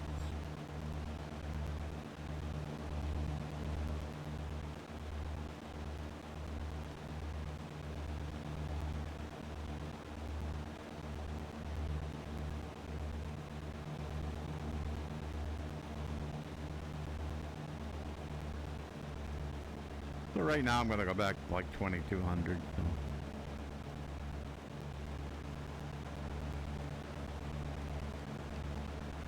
So. I've been a little cautious of the fact I failed an engine, kind of like, what did you do wrong? And about the only time in this whole flight that I've seen I've done something wrong was I had, I think I had climbed out and leveled the plane off. And I had the engine firewall, so it was down in the red. Rarely I can get the plane into the red there, into that red mark there. And so I saw that and went, oh no. Slow this plane, slow the engine down. So okay. So I guess we got a ways to go. We got 51 miles to go. So.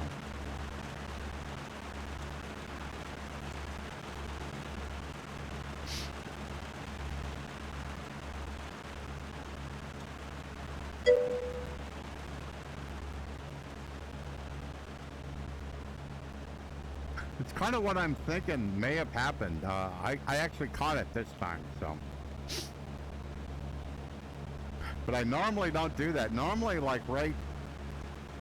I normally don't leave it. I mean, I put it in to take off, yeah, but normally after I take off, usually when I'm 1,000 feet above the ground or so, then I'll pull it back to like 2,200 or something like that. So maybe I just didn't do that. I don't know.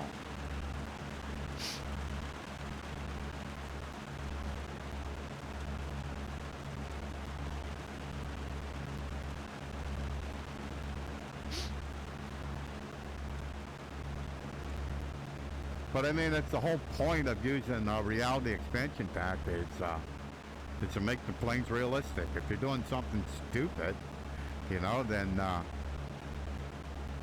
then you should pay a price for it. So.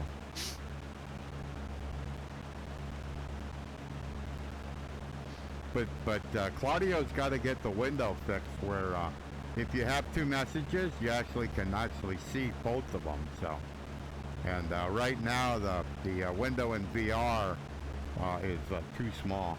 Can't see it right now. It's right there, but it doesn't have any messages, so you can't really see it. So, but it isn't big enough. If there's two lines of text, it isn't big enough. It only shows about half of the second line of text. It's almost, it's either the window itself isn't big enough, or the second line of text is in the wrong place. That there's too much space between the top line and the second line. It could be either one. I don't know what it is, but that's what's wrong with it. So, and it's hard to demonstrate it because it's kind of hard to get two messages at the same time. So, without doing something really bad, and I don't care to do that. So,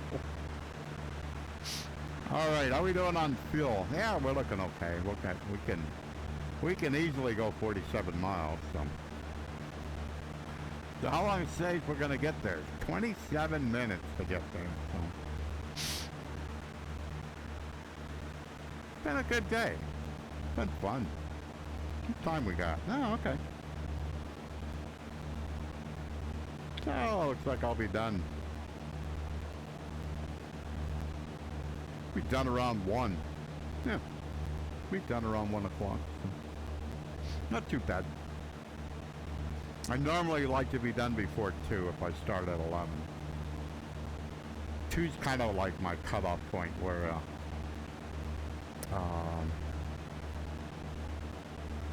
I would never say it's uncomfortable, but probably you get tired, you know. I mean, like flying in a rail plane.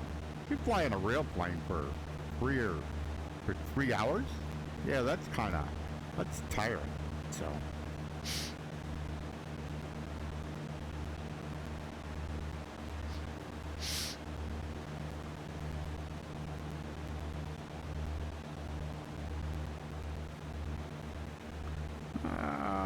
Okay, how high are you?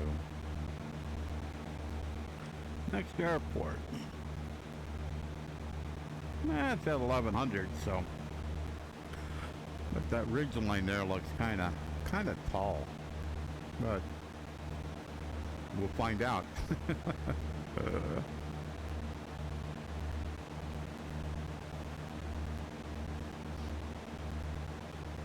A while back, I did some flights around in Arizona. There's where you learn what rail mountains are, and especially in a 172, like what's the ceiling of this aircraft, and how does it perform near its ceiling?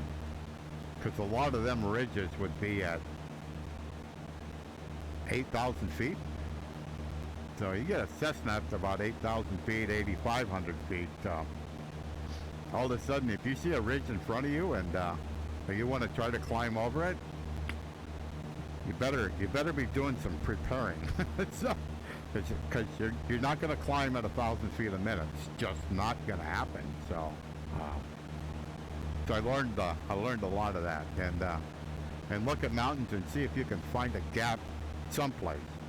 You know, you'll get back on your flight path, but see if you can find a gap in the mountain where you can fly up through that, as opposed to flying over the top of it. So, but it was pretty cool, like to fly. Like I was up pretty high. I was probably at around 8. Yeah, probably around 8 or 9,000 feet. And there's this airport that's down in this valley. So basically you're flying down kind of like a canyon. So you're flying down the canyon was pretty wide, but it's going down, down, down, down, down. So you're going from 8,000 feet to probably 2,000 feet.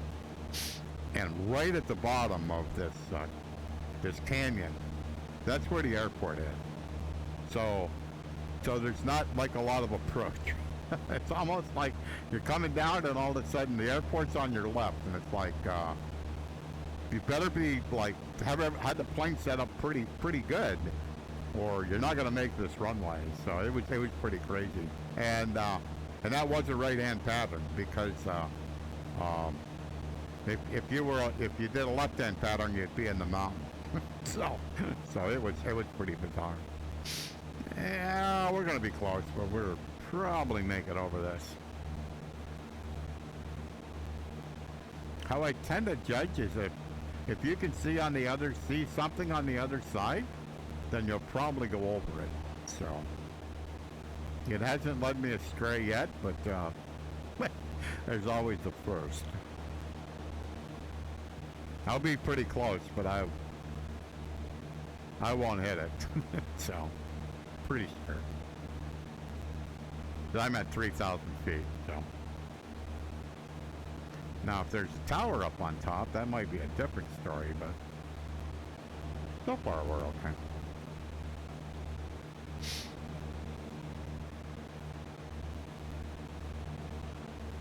But that's been my my gauge. If you can see over it, you can see something on the other side, you know, then you're gonna go over it. If you can't, you better climb.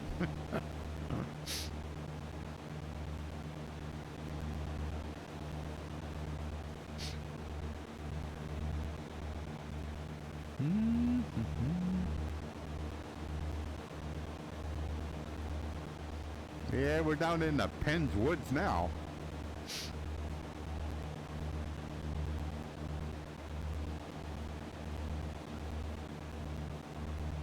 It is amazing how much of Pennsylvania is undeveloped, just not developed at all. I mean, I don't even know how many acres. It's a lot, you know, that are, you know, one example that I distinctly remember, when I was in my 20s, I volunteered to go in the Army. Well, I volunteered because I would have got drafted if I didn't. So I was training at, my advanced training was at Fort Monmouth, New Jersey. So one of my fellow bunkmates says he lived in, where did he live? He lived like west of Pittsburgh. And he says, hey, I'm gonna hitchhike home for the weekend. You wanna hitchhike home with me? And I'm like, well, I live up in here. He goes, yeah, I understand. We'll just hitchhike across PA, and then you'll go up, and I'll go west. I went, oh, okay. So I mean, I'm in my 20s, so it's kind of like, okay, well, how bad could this go? So we actually did it because we went to school second shift. And so we didn't have to be back in the barracks until, you know, later on Monday, late Monday morning, towards the afternoon. And so normally we would hitchhike on the turnpike. Well, the one time we had the brainstorm of, why don't we hitchhike on 80? So we did on 80. Actually, 80 was closer to me I had to go less further north than and he had to go more south.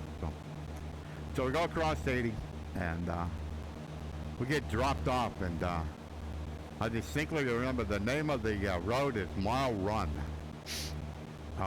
You're in the middle of the forest. I was more worried about bears than I was anything else. And it took us forever because there's nothing there. To this day, there's nothing there. So that was what would have been in the 70s, so quite a while ago now. 50 years, and there still is nothing at that interchange, just nothing there, and so it took us forever to get a ride because you couldn't see you. So by the time they see you, they're already by, you know. I mean, so that was just crazy. We never did that again. So because on the turnpike, it's always lit. It's always lit up, so people can see it. So and you had to hitchhike at toll booths. So before the toll booths is where you could hitchhike. You couldn't hitchhike on the turnpike. You couldn't. It was illegal. So I'll just never forget that. So my dad grew up in kind of central PA, so around Harrisburg, a little bit north. And so for quite a while, we would have a family reunion down there, and so I would go by that road every time I went down there, and just look at it over the years and go, nothing changed. It's like, you know, because sometimes the like interchanges that don't have anything, somebody will buy the land, put a truck stop up or whatever, you know, but nothing. It's just nothing. Just forest. Okay, looks like about 30 miles we got to go. So 16 minutes. That'll be pretty on time for 1 o'clock. So.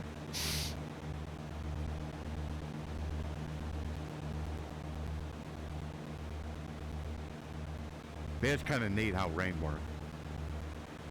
When it rains, just a propeller just drives it up over the windshield. So it doesn't tend to restrict your visibility very much. And you can look at it out here. You can look at it, it's raining pretty good. So it's kind of neat how that works. Because I often wondered, like, why don't they put windshield wipers on like planes like this? Bigger ones they do, but on small ones they don't. And probably because most people don't fly in the rain, but the other part is the propeller will actually drive the rain off the windscreen, windshield.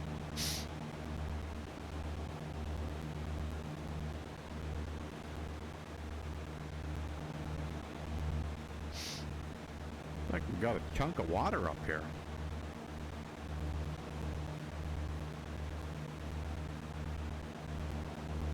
It's like the elevation change.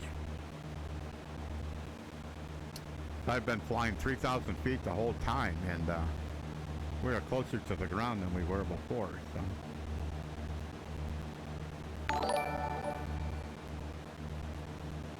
I think that was a follow. Thank you for the follow.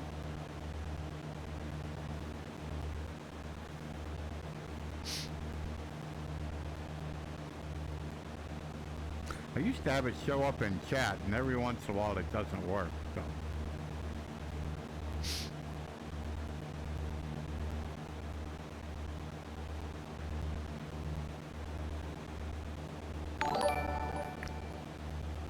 And I think I remember I get it twice, but I'm not so sure why.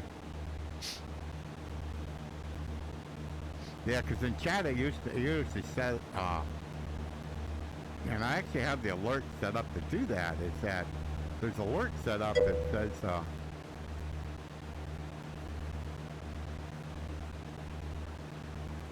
I am having a good time.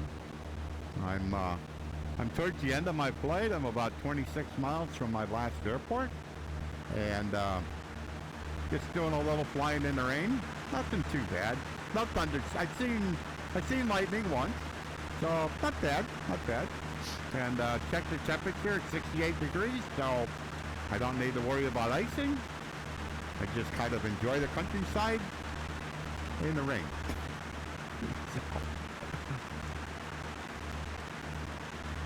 So you're Skydiver Rob. Welcome to my channel.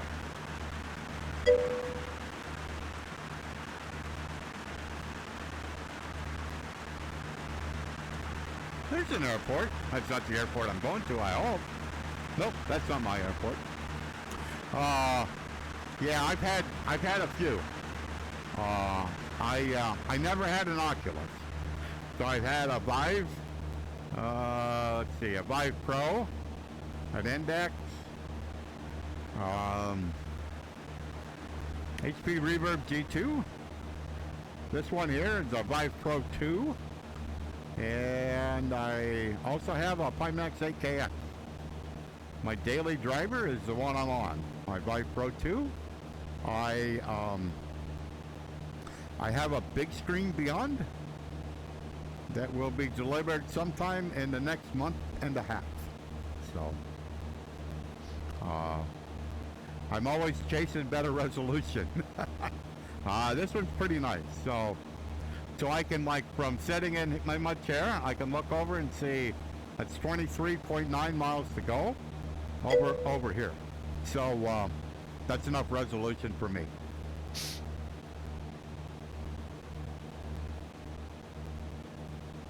Oh, okay, okay. No doubt, no doubt. You're chasing higher res headsets, and you're also chasing computers to run them. so trying to think how old my computer is right now. I think I built it around spring or probably January time. Was waiting for a 4090 to come, a 4090 that I was happy with to be available. And once I found one, then it was buy the 4090 and then build a computer to match it. And that's what I did. So this computer has a new case, that's all new. So new case, new motherboard, new RAM, new water cooler, new NVMe. So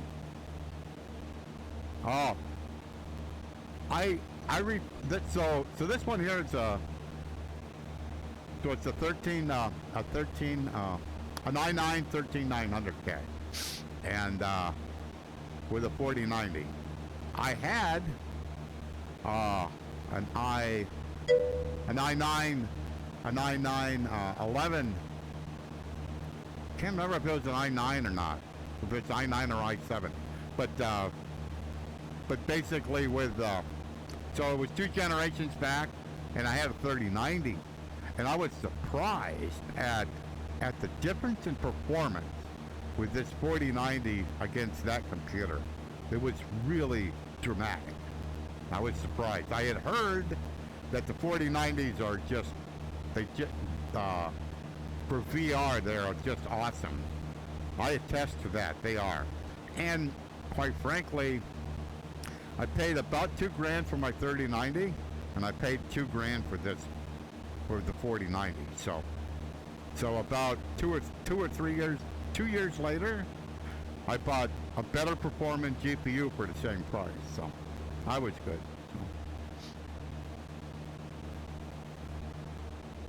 Yeah. It's not cheap. It's not cheap. And I run. I don't water cool the GPU, but I do water cool my CPU. So I have a 360 all-in-one water cooler. I think it's Corsair if I remember right. I sure seem like I'm kind of close to the ground here.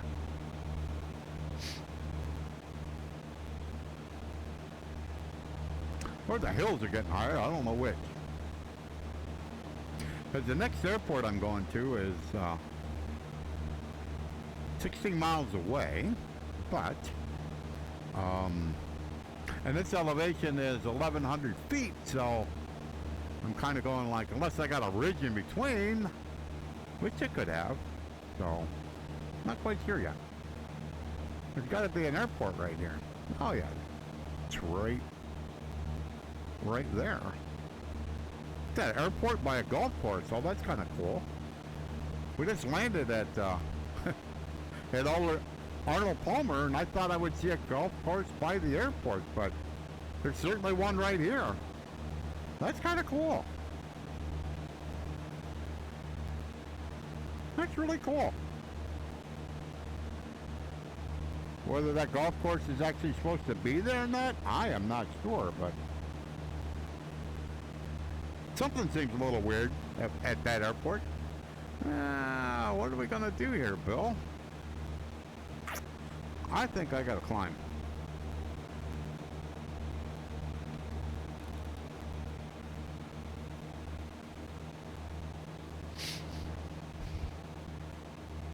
I don't need to climb a lot, but yeah,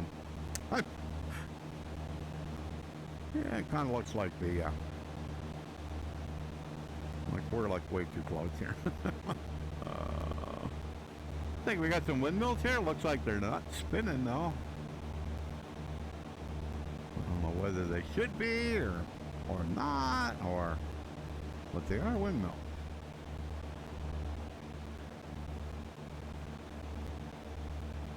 I could just hear that airspeed dropping. Kind of like I looked over and it was about 70 knots, so. Sure, no problem, no problem.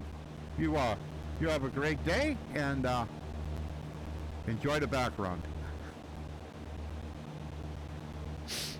Yeah, we're good.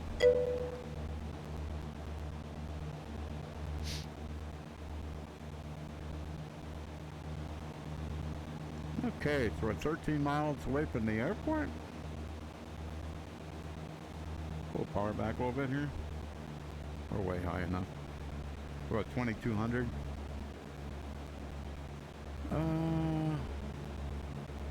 So what do we got here? We got like Unicom and that's it. Oh boy. So I can't tell if my altimeter is right or wrong. So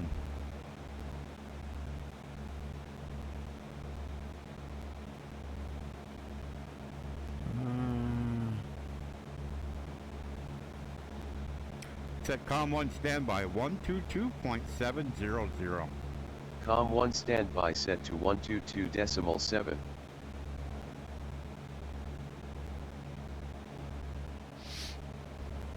Okay. Let's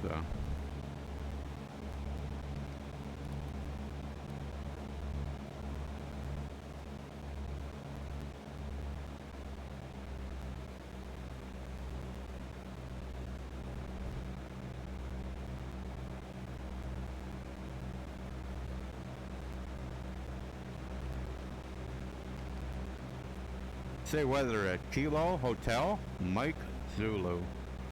Cessna 6 Bravo Golf weather at Kilo Hotel Mike Zulu is broken. Visibility is 10 miles, winds are 179er at 3 knots, cloud coverage is 3,700 scattered. 5,000 scattered.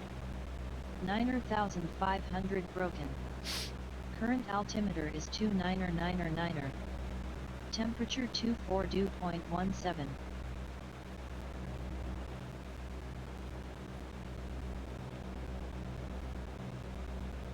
I'll wait till I get leveled at 3,000 so I know what the altimeter is, and then I'll set the barometric pressure. We'll see how this goes. I'll keep my hand on the yoke in case all hell breaks loose. So I'm 9 miles away from the airport, but I want to make sure I have the barometer set right. I have to talk to Lee about having it say what the altimeter, what the barometer is. Okay, so let me pull this up.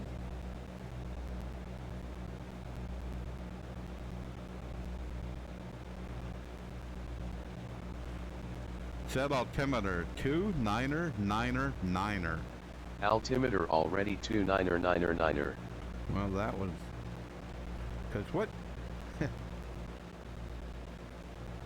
what can happen is when you're using voice commands, you can all right. Let me get the autopilot off. So when you're using voice commands and you tell it to change the altimeter, if it gets it wrong, yeah, all of a sudden the altimeter is going to spin down or spin up depending on it. And if you have it like holding an altitude, then it's going to try to like go to that altitude. So it can get quite exciting quite quickly. So, alrighty, how big a runway? Okay. So we got a 5,000 foot runway here, and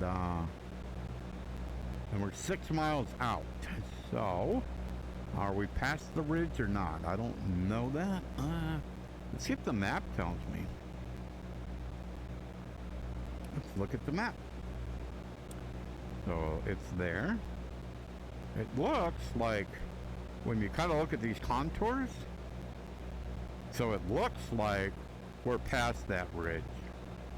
If that's the airport I'm going to.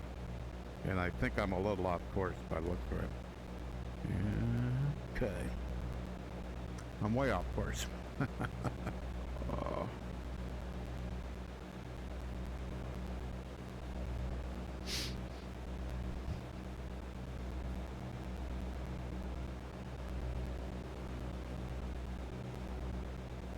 So yeah, I think we're past this ridge. 5.5, yeah, I think we're past that ridge.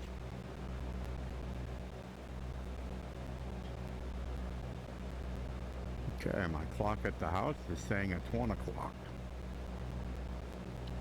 Must have been dragging my feet a little bit.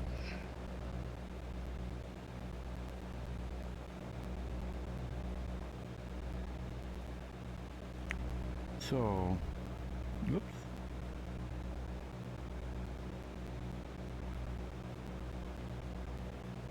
14 and 32.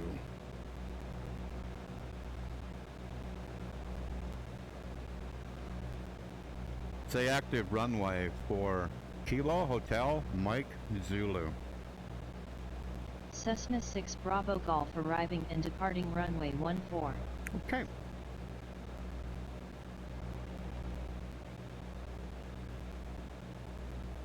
So I dial my heading bug to runway to 14.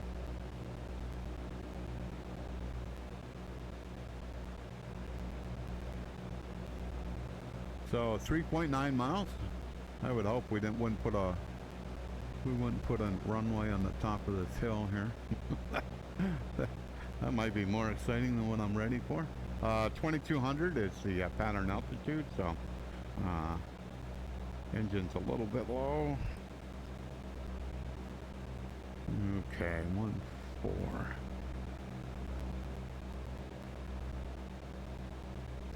Is that it? Like right in front of me? 3.2 miles? That could be. Could be.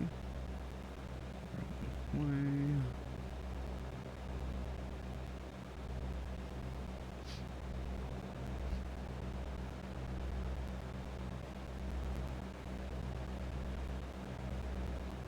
Nope. Nope, wrong way.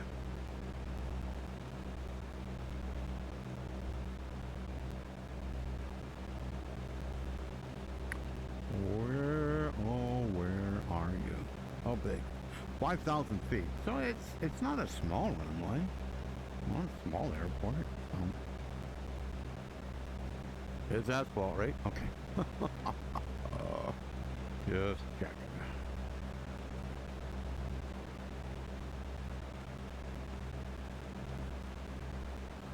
There's a beacon there. Okay, so let me look.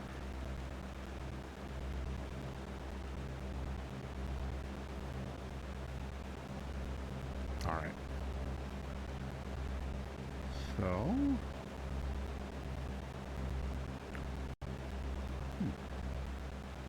okay.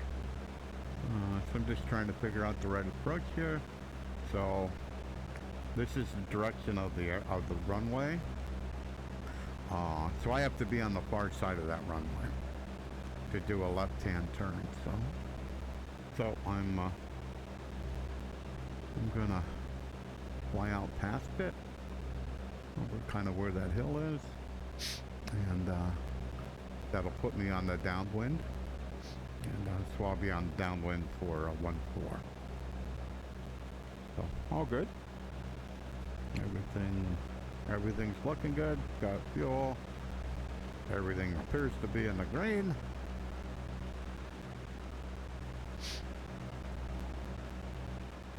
Another airport I've never been to in the sim or real life. So 1100's the runway, is the elevation, and the altimeter is set right. So the numbers I'm seeing here are believable. That's the problem especially when you're flying in this kind of weather. You can have pressure, low pressures, all that good stuff. Low pressures, high pressures, that all affect your altimeter. So, all right. So we're gonna go in alongside this runway, and that'll be my downwind for 14. And hopefully when I get set up here, it will, the heading bug is going to be in the bottom. That's the plan, anyhow. Yeah, that's where she's going, so cool. All right, just do a slow, gradual turn here, keeping the runway where I can see it, so I don't have to go searching for it. This was actually a pretty easy approach, so.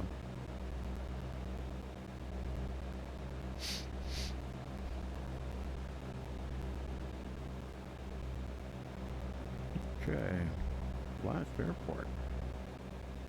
So should be 2200. 2200 is the elevation, is the pattern. All right. Well, looking not too bad.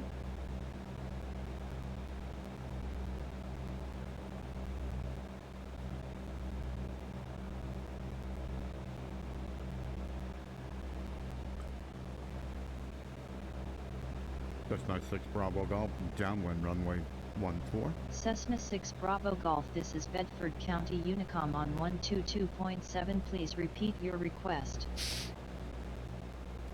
I'm landing. Oh, I am way too high. Oh no, I'm not. Okay, I'm okay. I thought I was higher than I was. I gotta be at 22, so I'm at 24 and a half. Alright. So, I'll pull back.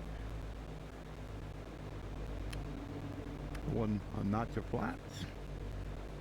Gonna get this plane to descend a little bit.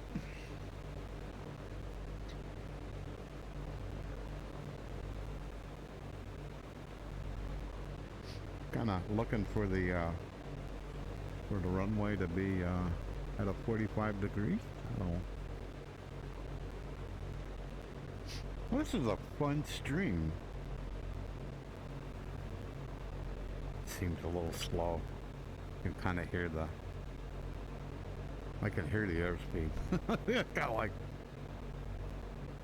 easy, Bill. Okay. Second notch of flaps. And whenever you put out a notch of flaps, you have to kind of pay attention to the airspeed.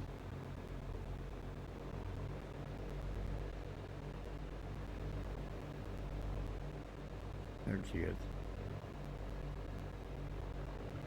Cessna 6 Bravo Golf, turning final, runway 14. Cessna 6 Bravo Golf, this is Bedford County Unicom on 122.7. Please repeat your request.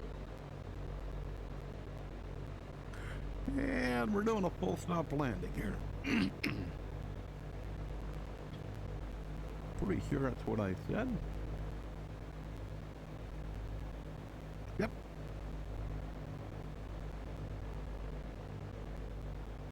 So you are high. You are really high. And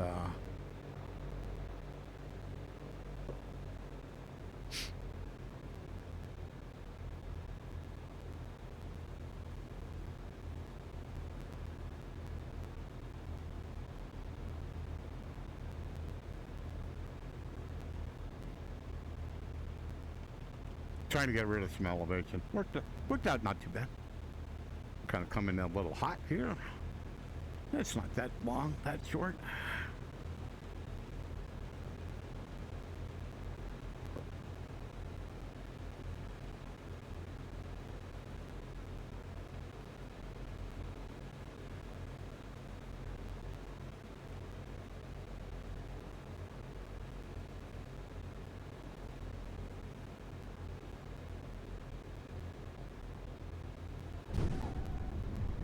Great landing. Are you serious?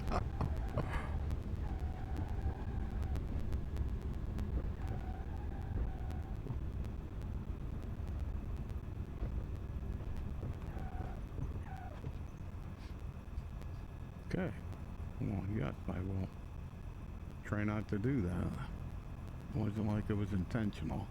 And I didn't have the brakes on. Okay, so where are we gonna park?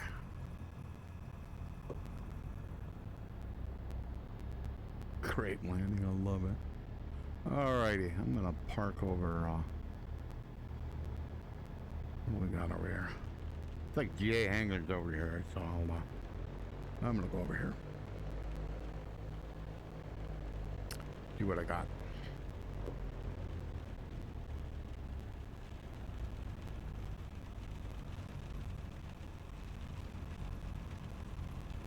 Those look like big hangars. These GA hangars? Looks like they are, yeah.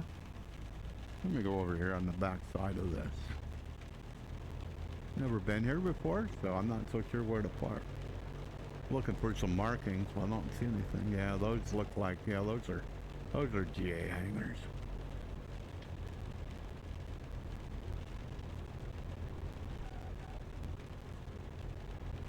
Oh, I got, whoa. That seems like a little precarious. Okay. Make sure I stay far enough away from the fence. I think I'll just spin it around. Yeah, let me do that. I'll spin it around. Come on, that turn. Can you move?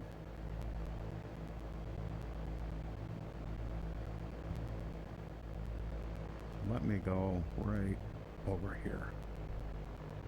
I want to stay on the pavement. Yeah, let me stop right here. That way I'm not blocking the hangar. Okay. Put the parking brake on. Okay, let me make sure. I think that's it. Yep. So let's look on the map. Where are we? Yep. KHMZ. So if I look, so UCP, BTP, KLBE, KVVS. Yep. This is my last stop. So let me properly shut this plane down. So I turn off the avionics.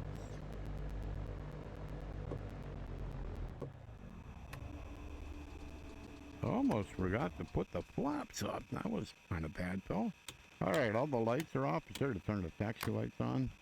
Okay. So, we made it. And, so what's the altitude here? 1160. Yeah, pretty close. Pretty close. So, so when I reset the, well, the altitude, the altimeter wasn't even off. So, all right. So we made it back here. So, so whenever I stream again, I'm going to take off from this airport.